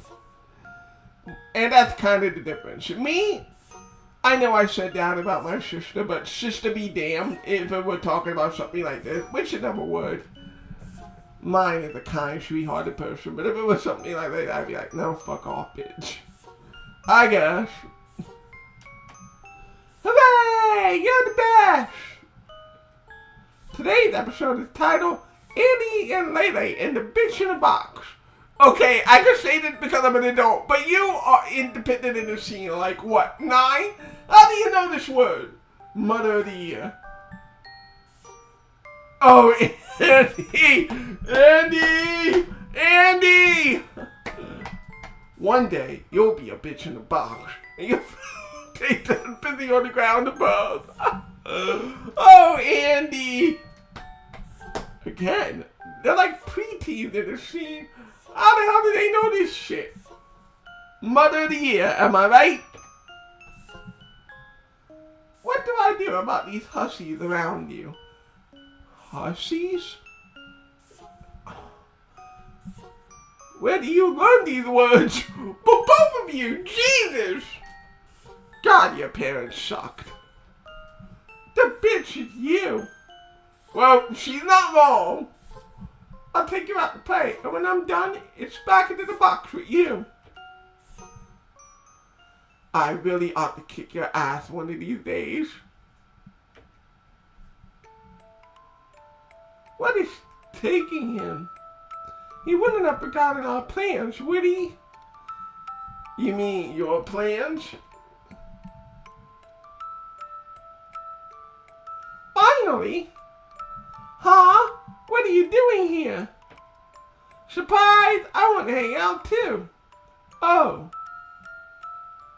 I mean, I guess that's fine. Say, did he tell your mom you're here? No? Why? Hee hee, just wondering. I mean, I'm surprised she let you come hang out with a boy. No way, she thinks I went to study with Julia. But why are you here, Ashley? Divine intervention. What'd that even mean? It means she's full of crap. Don't listen. So I'll be going inside or what? Hey, yo? Is that allowed? I allow it. Let's find a way in right now. In where, first of all? A steel mallet. I can't think of any way a mallet would be useful to us in this situation. I sure can. As in help us get into the warehouse? Okay, yeah, in that case, no. Leyley, I don't even want to know what you had in mind. What are you guys talking about? It's nothing. Let's keep looking. There's not a lot of places to go in this scene. Why they nail this metal sheet beam to the wall? Looks like they have a hole behind it. Perfect, let's tear it open. What? I can't do that. It's okay, I won't tell anyone. As in, I literally can't do it, dumbass. Not without some tools, at least. Huh? Even though it's this filmsy? Yes. I like smart guys over beefy ones. Who acts? Literally, where did that come from? Oh, I did not mention this, but the carpenter Andy and Leyley. I gotta just stay silent for a second. Like, you hear that, right? That OST is so perfect. I don't know if there's an OST section in the settings. Let's see, it's 10:05. At 11 o'clock, I'll stop episode 11 for the day. And we'll just listen to some OST because its OST is so fucking good. Got a hammer. I hate the puzzle part of this game. I didn't want to go for the damn story mode. You use the back of the hammer to pull out the nails.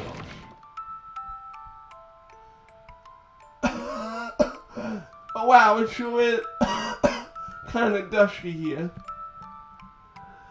I can make this scene really, really legitimate.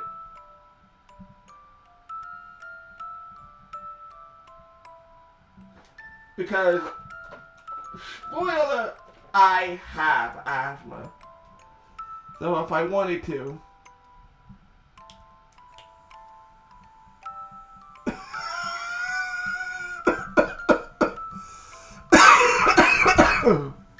okay, that's enough of that.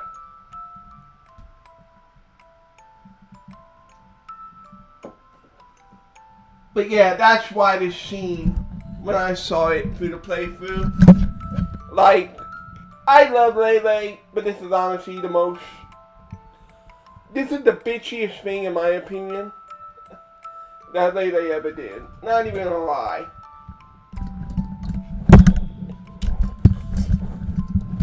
And I'll explain as we see more into it. Makes me worry about my asthma. Because asthma, you see, it strikes suddenly. And I know that there's another VTuber. I don't want to use the VTuber name, even though that VTuber is popular. And it is public knowledge of the asthma. And I'm also confessing to my own asthma. It's not like a stigma or anything, but I just don't want to, you know, be that guy with other people's information. But asthma is one of those things that it just comes suddenly. And it can flare up right away suddenly. That's why, even though I did that thing to kind of voice act the asthma a little for you guys, I was like, okay, that's not. Because you just never know how quickly that thing can turn. It's fine, it's fine. Again, says the people who don't have asthma. And this is some real serious shit, by the way. If you don't know another person's body, here's some advice. Don't act as if you know. A non-asthmatic will never be able to completely understand, the pressure swelling up in the chest, the tightness in the throat, and the most important thing as an asthmatic is the lack of control during an attack. Just as it intensifies. I had a scary attack like a month and a half ago where I literally passed out. And it was the first ever attack where I passed out. Other attacks, I felt strain for breathing. It was difficult, but I never passed out before. Having an attack so bad that you almost passed out, I damn near felt like I was almost going to end up being game ended, if you will. It is serious business. So, you know, go funding the Asthma Foundation and stuff like that. But also, if you're a non-asthmatic, at least sympathize with the lack of breathing. It is not the same as, for example, if you put your head underwater, you could at least come out of the water. Asthma is like being underwater with the inability to do that. It's like a fish without gills. Ooh, I know. How about some hide and seek? You're such a kid. Huh? Andy wants to play too. You do? What? Oh yeah, sure. See? Well, I mean, it's fun every once in a while. You totally wanted to play too, you child. I'll be it. I'm gonna count to 10. 100. Count to at least 100. Okay. 1, 2. Alright, let's find a good box to shove her in.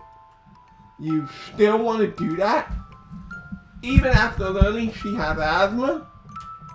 Of course, she said no one knows she's here. This is perfect. Leyley, you promise. Now hurry up before she's done counting. Oh, now we have to find this box. Oh, I think I found it.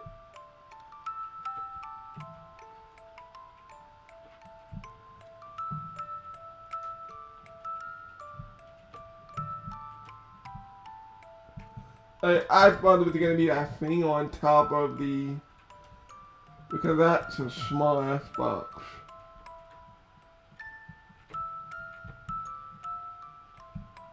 Ooh, now this will do.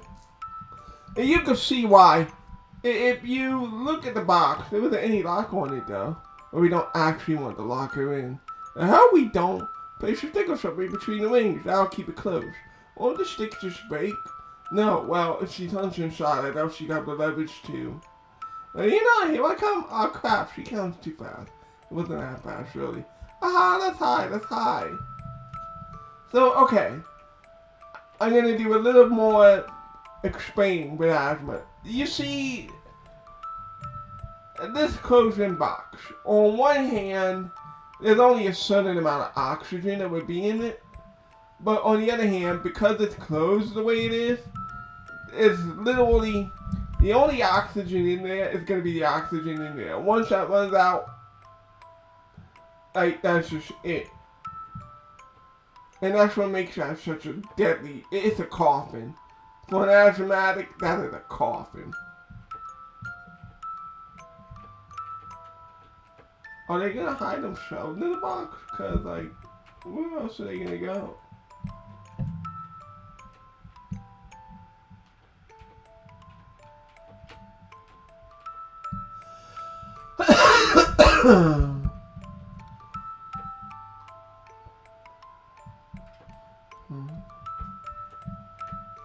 I'm still struggling to find out where they... Like, I'm just walking around this bitch until I see a...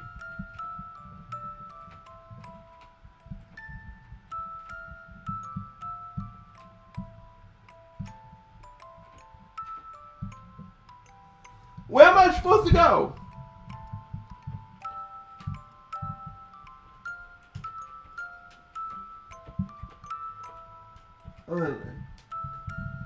Where did we get a stick anyway?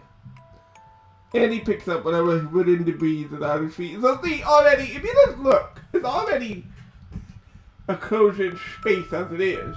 It can literally sit on top of that and it would be enough. But I had to get some stick. I guess this will do. Well, what do you think? Is she pretty? The stick? No, who do you think, dumbass? She's fine, I guess.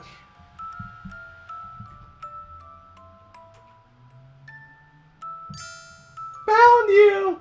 Both of you! Who hides in the same spot, idiots? It was my spot first, then you're it. No way, Andy stole my spot, so he's it. Yes, I'll go count. Andy goes to count outside. Hee, my hiding spot's are the best. I know a really good one for you. Come take a look. Okay. And we already know this is the one time the game.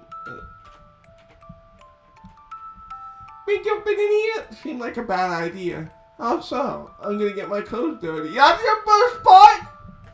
Oh, boo-hoo, who cares? My mom does. She'll get mad if I 100. Oh, shoot, he's coming. Hurry, hurry. Okay. Hey, see your friend hops inside the crate. Huh? Huh? What was that? Hee, I got you now. The girl was too weak to throw you off the lid. Oh yeah, this is just the bitchiest moment.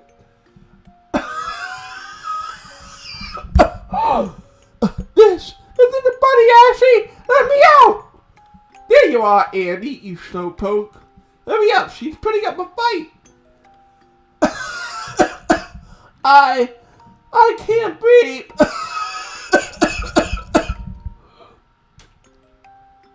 Is she alright?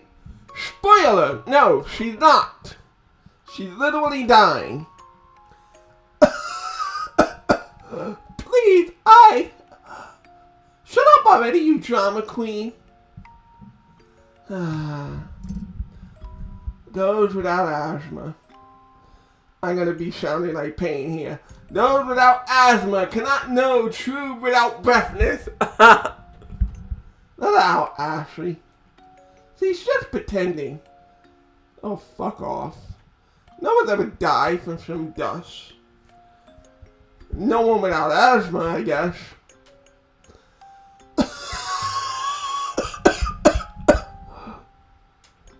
Come on, just let her out.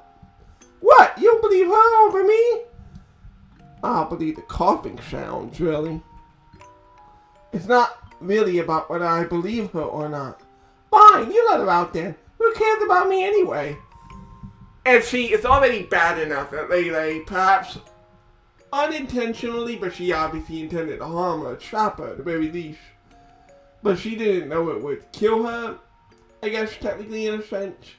But she knows what she's doing is wrong. And then she guilt trips Andy on top of it. We're like, you let her out then. Who cares about me anyway? This just really pissed me off.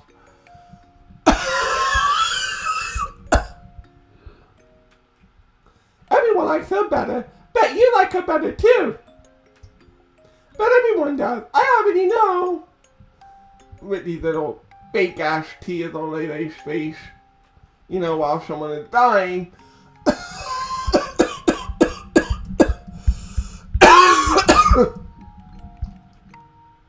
I bet you'd rather have a girlfriend and spend time with me. Of course you would. Oh, come on. I already told you. I don't want... And bet you only hang out with me because Mom told you to. God, Leyley is a psychopath. But I love her for it. The adult version of her, that is. To be totally fucking clear. So that none of you freaks get any wrong idea. Her with the tits. Because again, it's this back and forth thing that Leyley has going on. But it also is psychopathic, right? Bet you only hang out with me because Mom told you to. More of that guilt-tripping shit. Well, that's... I mean, maybe she did, but... It's not fair. Why does everyone like her better? Well, I can't say because it's a random girl character on the show, but we can assume she's not as manipulative as Leyley is, right? I'm loud and weird and annoying and no one likes me at all. I do sympathize with this, though. The idea that whatever quirks you have make you orchestrized. And there's so many people who are orchestrized. And not gonna lie, I honestly think that the best girlfriend or wife for me would also be a woman that's orchestrized. Rage Against the Machine. I like you better, Leyley. Prove it, liar. And there it is again, right? Like... You can't take the word for it at face value for whatever reason. But even if she could take it, that's not her real reason. You can see how her eyelid is totally dry. Psychopathic behavior 101. Her tears were fake, her acting was fake, all of it was fake. She was doing it to get Andy to essentially unwittingly commit murder. I knew it. Maybe to have more friends people always show pushy, manipulative, backstabbing, insert word here. Not even my own brother picks me over her. I knew it already. Did I not just say, la la la, talking short is cheap. God damn it.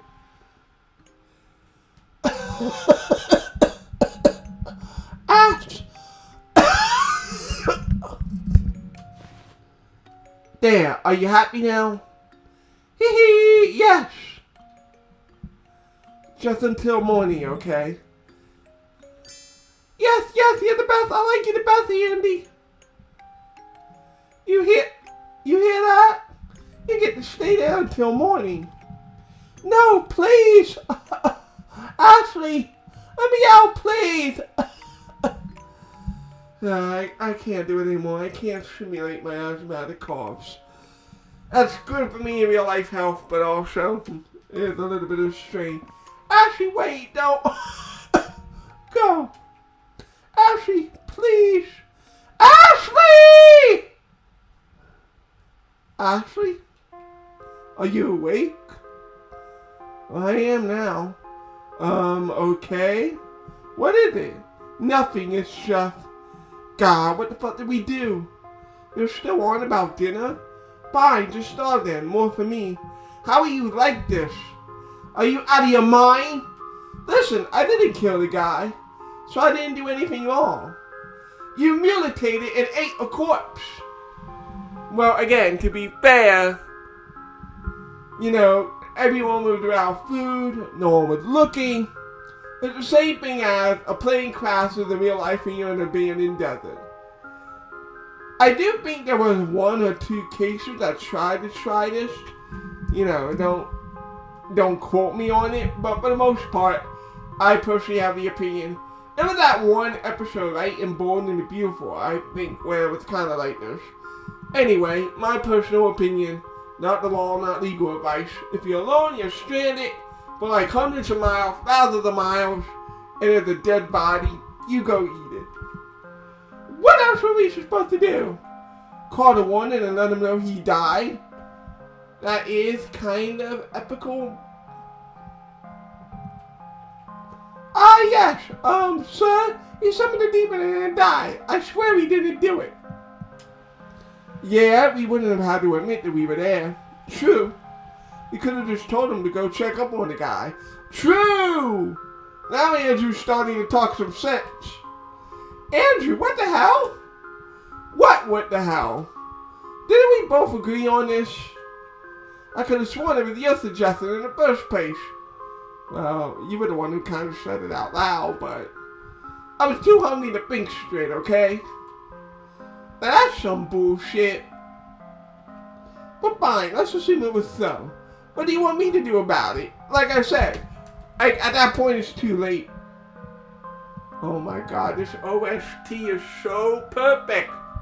I know it's meant to be a horror, but if you notice the chimes, do, do, do, do, how consistent it is. The most important thing as a music listener, at least for me, everyone's taste in music is different, but for me, the more consistent your music is, your acoustic is, the better it is. I can listen to this melody forever. It is haunting, obviously, but it's melancholic. Whoosh, whoosh, there goes my magic wand. Yeah, I've absolved you of your sins. You never took a bite now. You're welcome. Oh, gee, thanks. We'll see how that holds in the face of the law. Andrew is such a dark-ass cynic. Listen, who cares?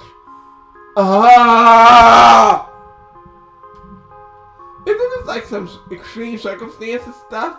Like, can't we be excused? It's the water company's fault. But they lock us in for months, and then they won't even feed us. And is kayfabe people a real thing? Maybe we could plead insanity. You could, but it's not even insane. It's logical. Again, I know there was like one case, I think, but it's logical if you're without food, resources for miles, and you didn't even do it. It's not like you murdered him and then mutilated him. He was already dead and then you mutilated him. So, from a morality perspective, at least the way I see it, I think that was okay. Now, what you did to the girl was straight up murder, but this is legit in my eyes. I don't know, Ashley.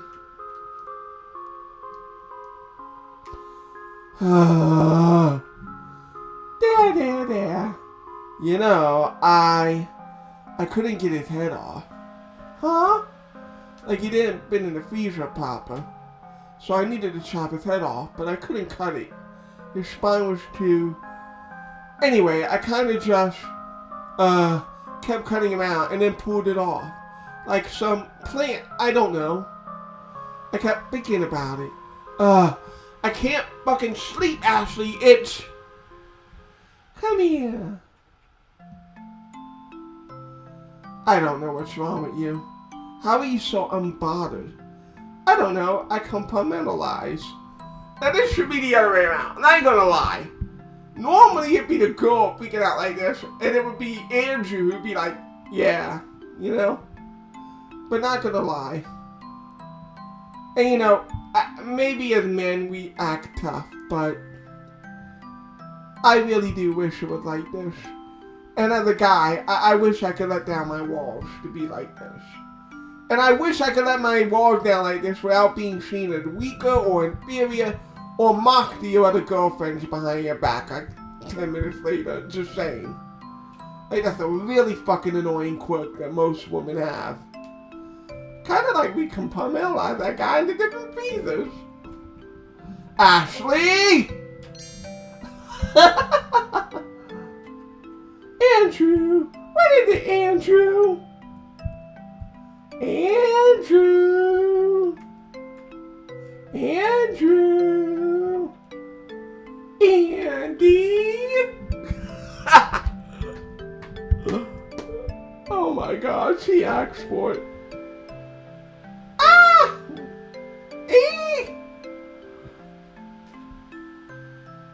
I told you to stop calling me that. We're not kids anymore. Then why are you crying like such a baby? I'm not crying. Wah! Wah! The big bad me did the evil thing. I can't. I can't. You shut your whore mouth. Make me, you little bitch. Forget this. Hey, Andy, remember when we used to go on adventures? What? Andy and Leyley's quest for something or another, remember? Why bring this up? Isn't this just another one of those? I don't know. Can't you just play along for now? Until we're out of this crappy situation, then we can unpack it all later. Or not, I don't think I will personally. But you could go to therapy. Like hell I could tell therapists what we've been up to. Alright, just a thought. Let's just get out of here. Like we should have done months ago. Now that we got food, don't you want to keep waiting until they let us out? Hell no, I don't. They throw us in jail right after. And I don't know which is worse. Withering in this coffin of a house, or getting railed in prison. Hey yo, Andy! Although Andy really would be a cute kind of twink, just saying. So you not only want to escape this quarantine, but the consequences of our actions as well? No shit, Sherlock? Probably, yeah. This episode is titled, Andy and Leyley and the Escape in the Coffin. Yeah, whatever. I'm going to sleep now. Good night, sleep tight. I'll try. Good night. I love you, Andy. Shove that Andy chunk up your ass already. My God, I don't love you that much. Ugh, you make me want to kill myself. For YouTube and friends, I am voice acting. I am fine. Too bad diving down the balcony is just too romantic for you. A pillow hits you in the face so hard you see stars.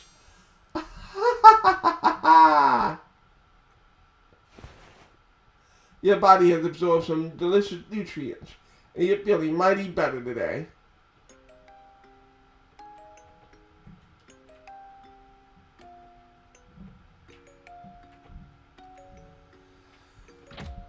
I still don't know where to go.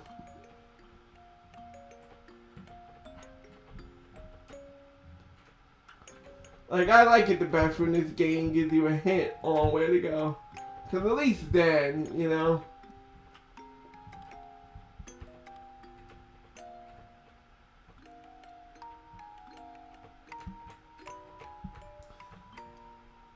I did say that I like the idea of exploring.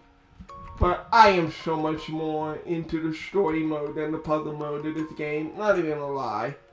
Like, the story of Andy and Leyley is perfect.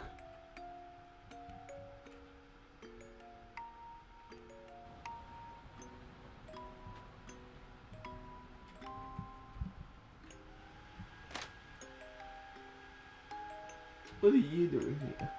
Hey there. Good morning. What you up to? I'm looking at this demon summoning instruction manual book thing. Brave, given things turned out so well for that coldest guy. Debatable. I mean, he was successful up to the point he lacked an offering. Anyway, he says here that humans don't think much, but demons don't think much of humans. Well, that's good. We'll have something in common then.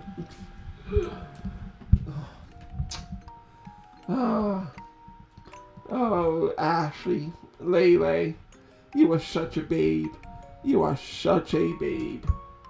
Yeah. So they're only willing to do business as long as it's quick and easy for them. I take you want to ask one to get us out of here? Well, I wouldn't want to get out of here the same way the cultists did. But I do think this is our best bet for now. So what will we ask from it? I don't know yet. Okay, then what will we bargain with? I don't know that either. Nice. I just barely woke up. Give me a minute. It says here demons prefer human souls. So obviously it's gotta be that. Where to get a soul while I'm stuck in here? What are you looking at? So, although Leyley loves her brother, this is how psychopathic Leyley is. Leyley is not beyond killing Andrew to save her own skin. She'll do it if she has to. And again, I know that this is going to get me off my rocker, but freaking sexy. A woman like this is freaking sexy. Oh, nothing. Ashley! What? I wouldn't. What about it, I see? Let me keep my thoughts to myself. Are we sharing up already? Well, second thought, let's not do this. Oh, come on. I'm not going to sacrifice you. We'll figure something out. Let's just set up the ritual for now. What's he need? I'm not done reading this yet, but you can stop by replacing the candles for now.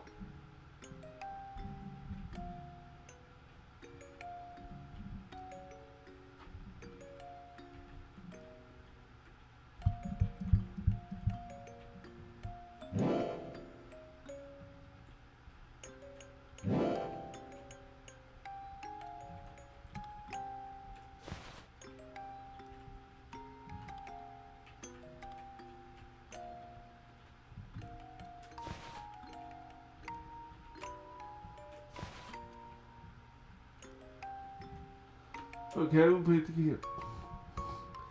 Done. What now? Now we... Still alive and kicking, are you? You've been quiet lately, pal. I'm getting a little worried here. Yeah, hi. One of my guys isn't answering. The real one. I think he croaked, but he's just a B type anyway. Fine, I'll check it after my round. The warden's footsteps fade away from the door. Is that all we would have had to do to get the door open? Just shut up for 2 days? Oh shit, he's gonna come in and see all this. No. Enough. Go stall him out our door. I'll clean all this up. You're still gonna find the guy missing. And again, it doesn't matter. The only thing tying you two to the scene at this point is the fact that the door... that the glass to the door was open. But even that doesn't tie him. You're gonna say, oh, we don't know why I was there. The guy was a screaming maniac. Maybe he did something to the door. That is plausibly within reason, especially if you leave this the way it is. Again, this is just overreacting. They can still get away with all this.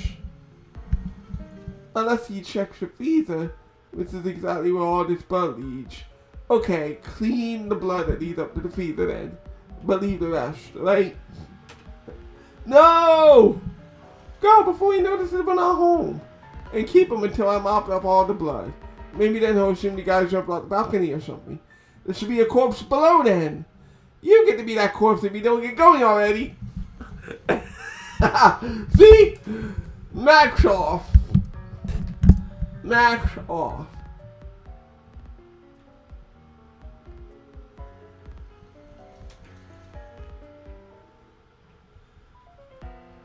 The mop. Oh yeah, the mop is in the...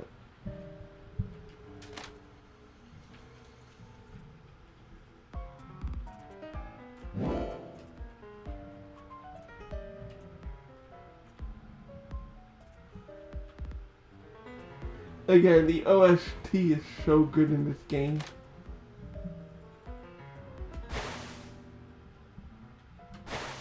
Oh, I like that.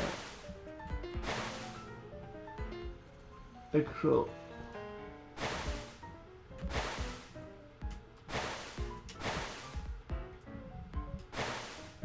Ashley, the warden is coming.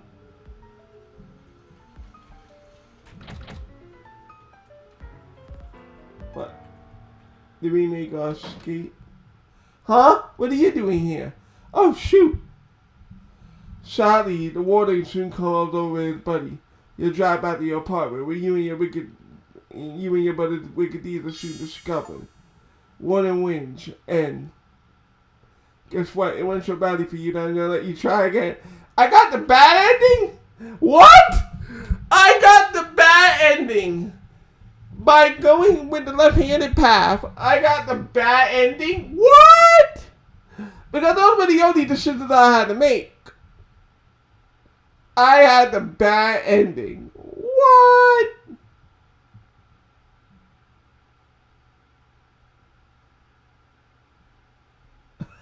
I'm just sitting here absolutely dumbfounded. I went through all that and we weren't even...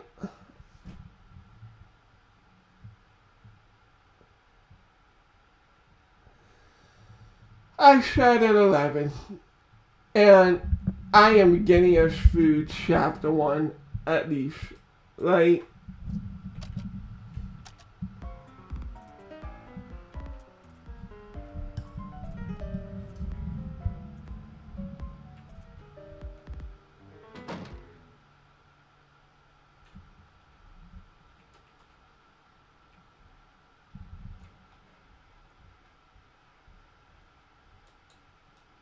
Or do I have to go somewhere different?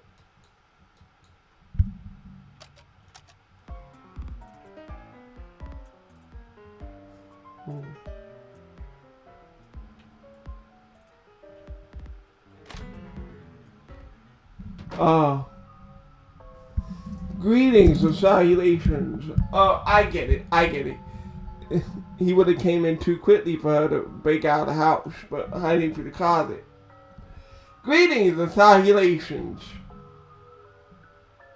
Huh? Anybody home? Oh great, another suicide. What the? How did you get in here? Oh yeah, Andy! Fuck yeah, Andy! Yeah, Andy! Pop off! Andy! Andy, you badass motherfucker! Hell yeah, Andy! I know that that's actual murder, but... Hell yeah, Andy, pop off! Angie doesn't seem too pleased with you right now. Well, considering she got caught by walking out of the door anyway, she didn't have any other options, so... I don't think Andrew should be not angry either. Because from my outside perspective, Andy! Pop off! Pop off, you murderer, you! You wonder if it's a good time to tell him none of this is your fault. Come on in, Leyley. Let's go play. As he said with an outstretched murder hand. Aw, this is actually cute in a way. Jeez, I thought I got caught there. Yeah, you did. You did.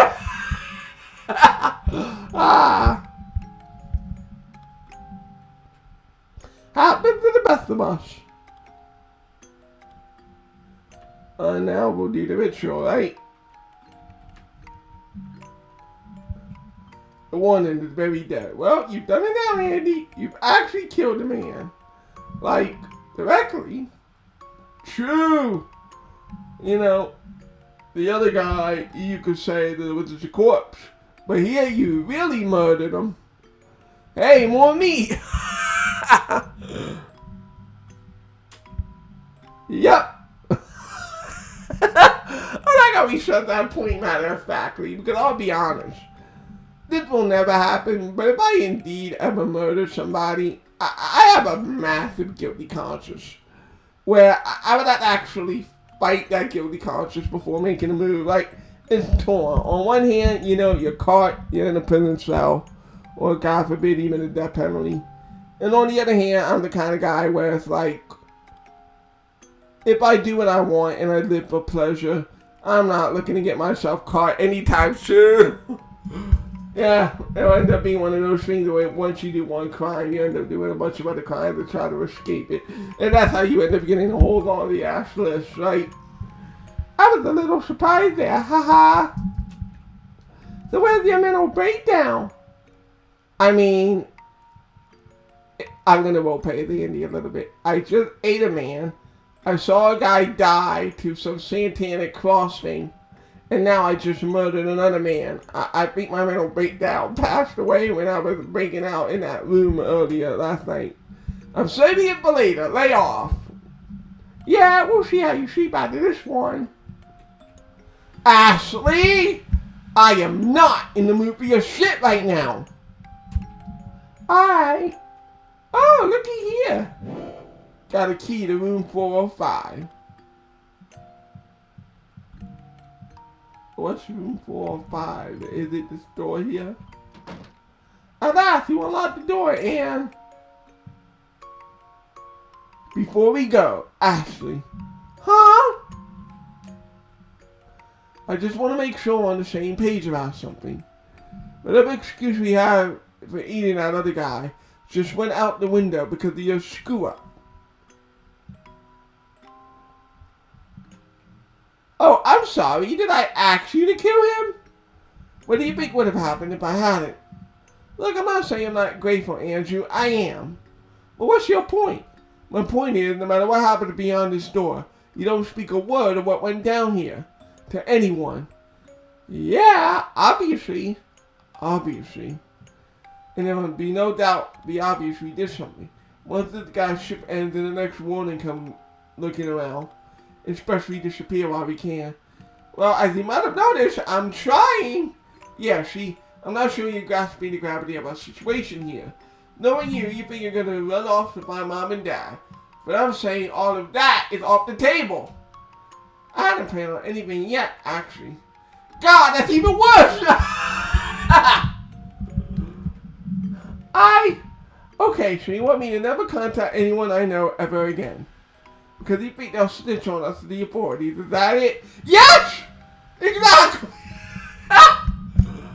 This is where, okay. If you remember the early part of the story, how Leyley is making sense. It feels like they had to dumb down her character a little bit so that Andrew could pop off like this. And I just don't like that. Like, I would have preferred it if they made it more of a mastermind duo thing. Where both of them are intelligent at the same time. Because, like, you don't think that Leyley doesn't notice? Like, we saw that Leyley was smart enough to get the trap for the hide and seek to murder the girl. Leyley is a more competent. She is no damsel in distress accomplice. That's what I'll say. Yeah, fine, whatever. If you're gonna be this flippant about this, it isn't the authorities you need to worry about. What's that supposed to mean? Are you threatening me? I am not going to jail just because if you think to yourself as impervious to consequences. So you're going to take this to your grave, even if I have to put you in there myself. That's what I mean. Once you do something like this, all the other shit just starts cascading downward. You don't scare me, Andrew. Don't give me a reason to. Andy, it's snowed in hell the day I'm afraid of you. Now back the fuck off. Who do you think you're talking to? And this is where you see that Andy, despite all this tough talking, it looks like he's this aggressive guy. But really, look at him sulking here. If Andrew were really about that life, the moment that she put her hand on him, he would have yanked her hand right off. I'm stressed out, Leyley. Yeah, I can see that. I need to know you're taking this seriously. There's half of a day guy off visa with my fingerprints all over it. Trust me, I'm in no hurry to tell the world about it. All good, can we go now? Yeah, I guess. Okay, finally. Though, Andy, what? I don't give a rat's ass about mom or dad or any of my so-called friends anymore. Not one of them felt it necessary to even answer my calls or come bring food up to our balcony. It would be quite the feat if I shut my eye. Ah! The point is, no one even came to try. So my affection officially died with all the brain cells I lost while I was starving. You could kind of see that, although, given that flashback, we could say that Leyley never had much to begin with. Just saying. Ha! But it's alright, because Andy is here with me. Even though he feels like threatening me for some reason. Sorry. I guess I lost some brain cells too. So even though it's not, the whole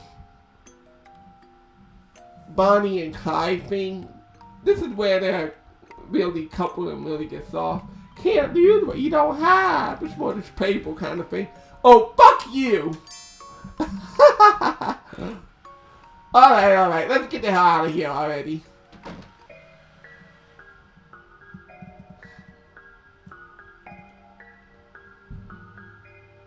The others are barricading in. Look at it, this is fuck off. This is all it took to keep us in, a wooden board. It's okay, Andy, I don't have much muscle either. Again, Andy is a twink. Just look at him, he's obviously a twink. Your eyes say you're trying to comfort me, but your words do the opposite. Yeah, I mean, she's basically calling you out, whatever. What does the slip of paper say? The tape on the door reads 2XAB. What's that supposed to mean? Don't know, don't care. Yeah, let's just focus on getting out of here. Unlock the door.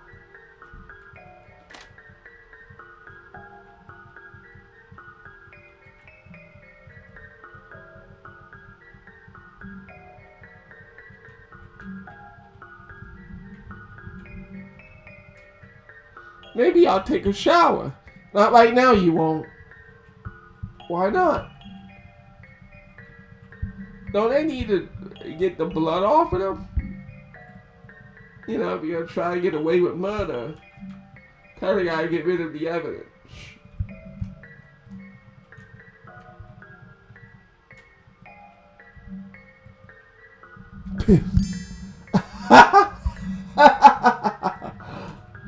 How dare you laugh at my artistic genius?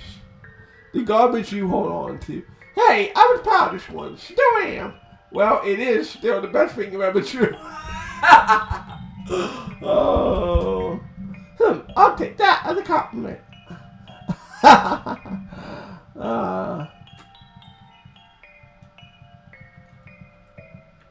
So, I'm that kind of guy who, I sort of fake laugh sometimes because I can't naturally laugh unless I see something evil or diabolical or just truly straight out funny. I have a deadpan sense of humor.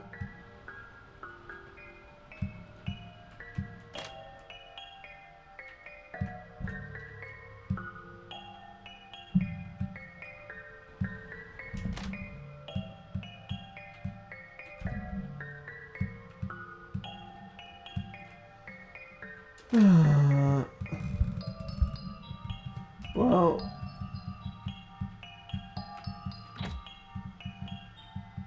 some emergency exit this is.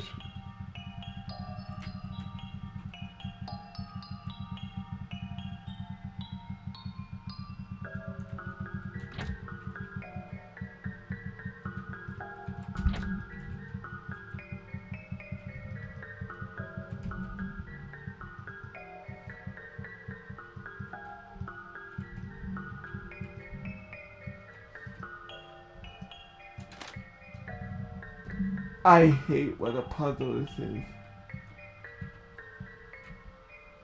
I really hate what a puzzle this is. Between that and having to hold my microphone in a certain way, I really, that's the one downside I'm having to recording and playing this game.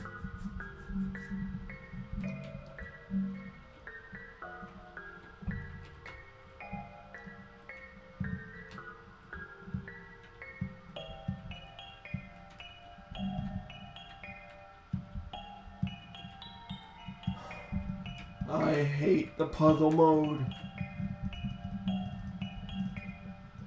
I hate it so much. I hate the puzzle mode so much in this game. It has such an epic story arc. Why do I have to waste time playing a puzzle?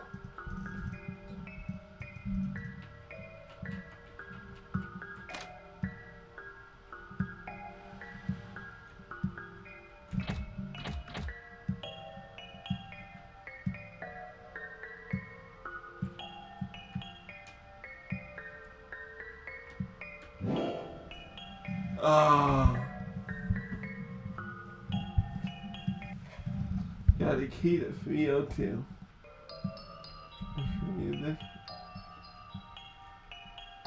Looky, they got little Samantha's camera. Oh crap, are we on it? No, it looks like it's recording the second floor. Huh? Let me see. Great, there's another ward in there. Is that a gun holster? Didn't the other one have one? Let's go shoot this guy. Nope, he only had a key to the culture room and a walkie-talkie.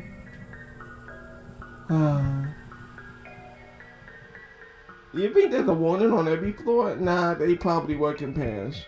It's not like they have anything to do other than keep curious people away. And pretend to beat us, I guess. Well, even then, how are we getting around him? Don't ask me. Ah, there's a key here. Found 4th floor key. Maybe it's documenting the sale and acquisition of organs. They were doing the same shit even before the other kids were. I sincerely don't care. Let's just get out of here, please. I'm working on it, goddammit. It's the toilet. There's nothing interesting inside. Speaking of the toilet.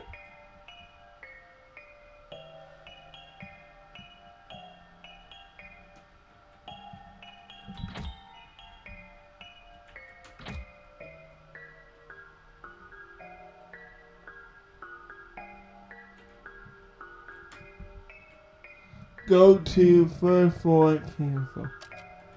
Let's go to the 1st floor. And we know we have 302. Who?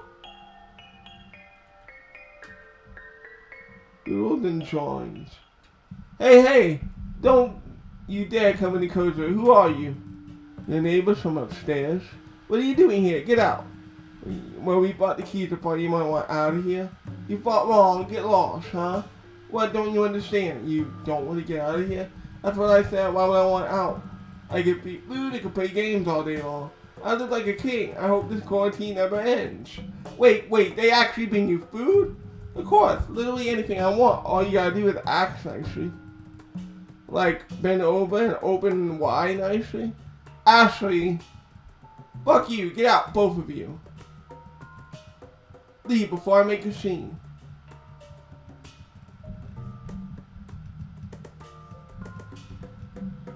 Speaking of food. Hey, did I give you my permission to go there?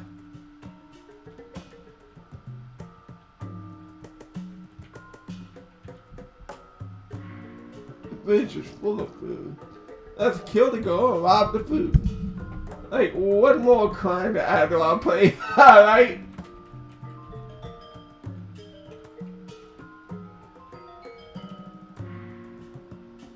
That was something.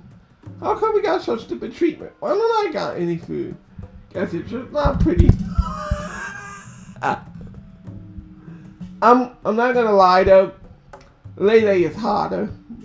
Obviously, she's the main character of the game, so there's more attention focused on her.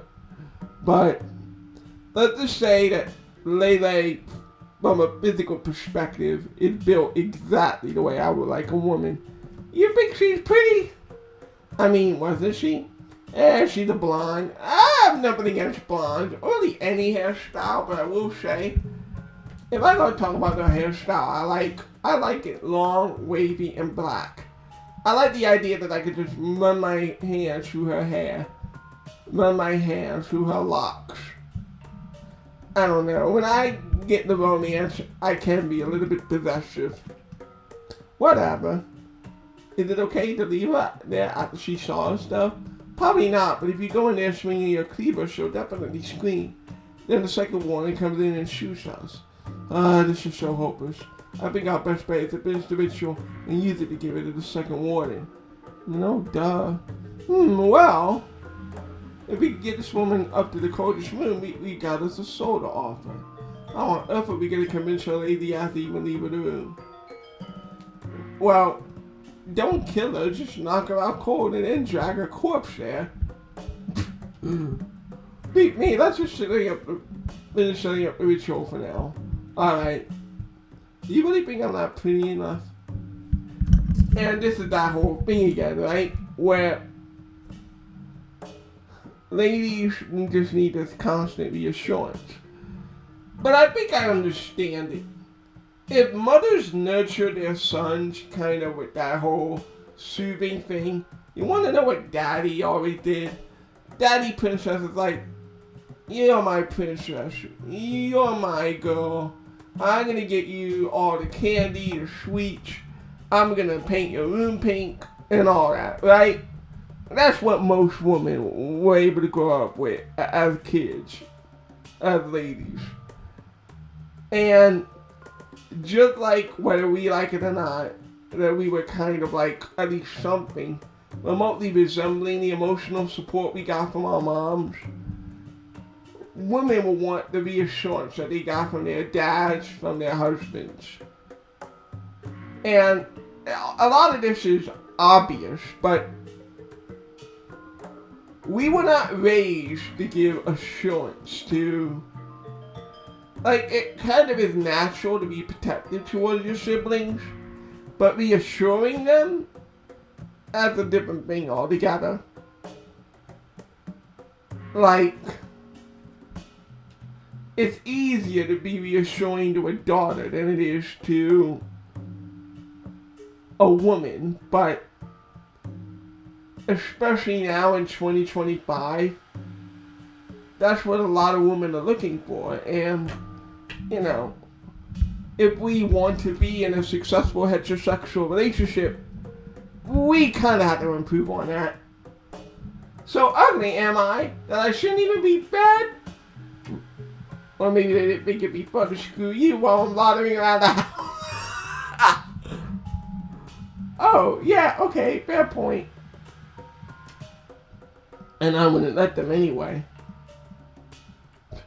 Hey, you get this.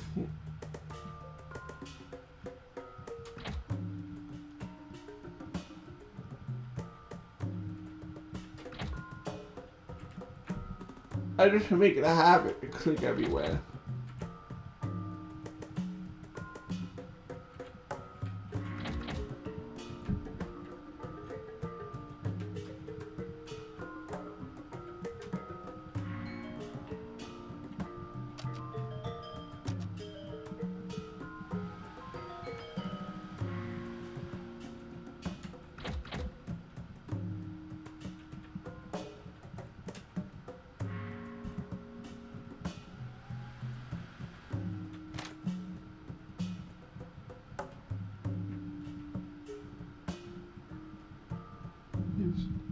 I don't know. Well, at least we're here. The other one trying to contact this one, which then indicates time is running out for us. Big deal at that point, we're screwed anyway.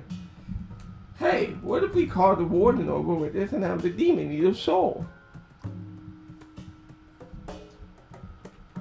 That's not a bad idea, actually. Okay, so with that, because I myself want to actually eat And I'm not eating a corpse, obviously. I am going to make a pizza. So that will leave off episode 1 as soon as I find out how to actually overcoming guns blazing up, right? Let me think. Got the walkie-talkie. Hey, while you're at it, I'll ready the ritual first. What do I need to do? I don't remember. Shut the guidebook. Ah, fuck. Sorry. I'm just trying to find her. How do you save on this bitch?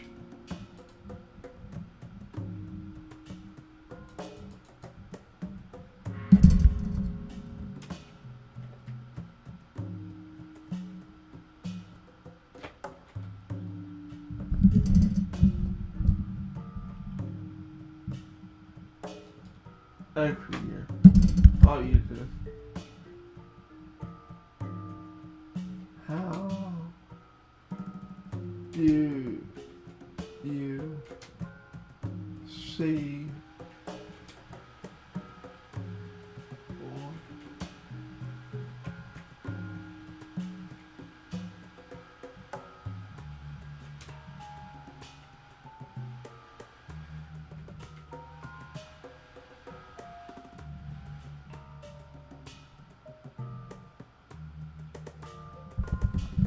There you go.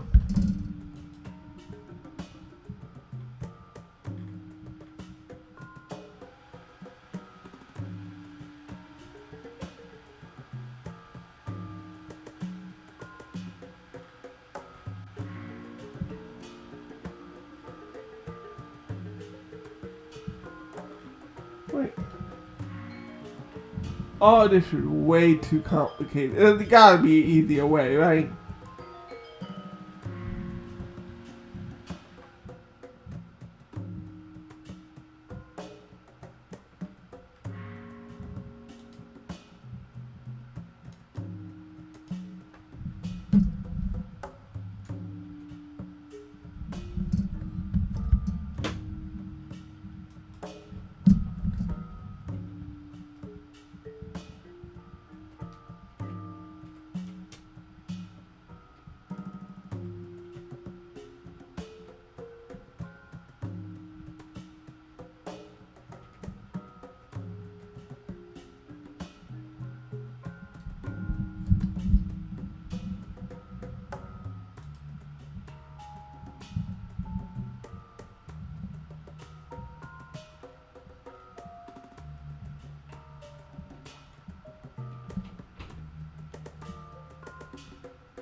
Oh my god. You've gotta be kidding me, right?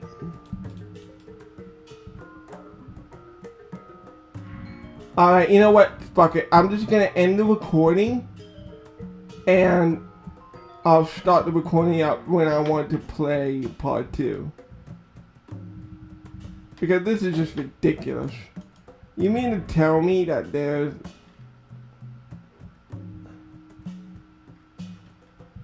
Oh my god. I like the fact that they give you the option of not being a full screen game, but the fact that there's no automatic save option is just how, why. But anyway, peace for now.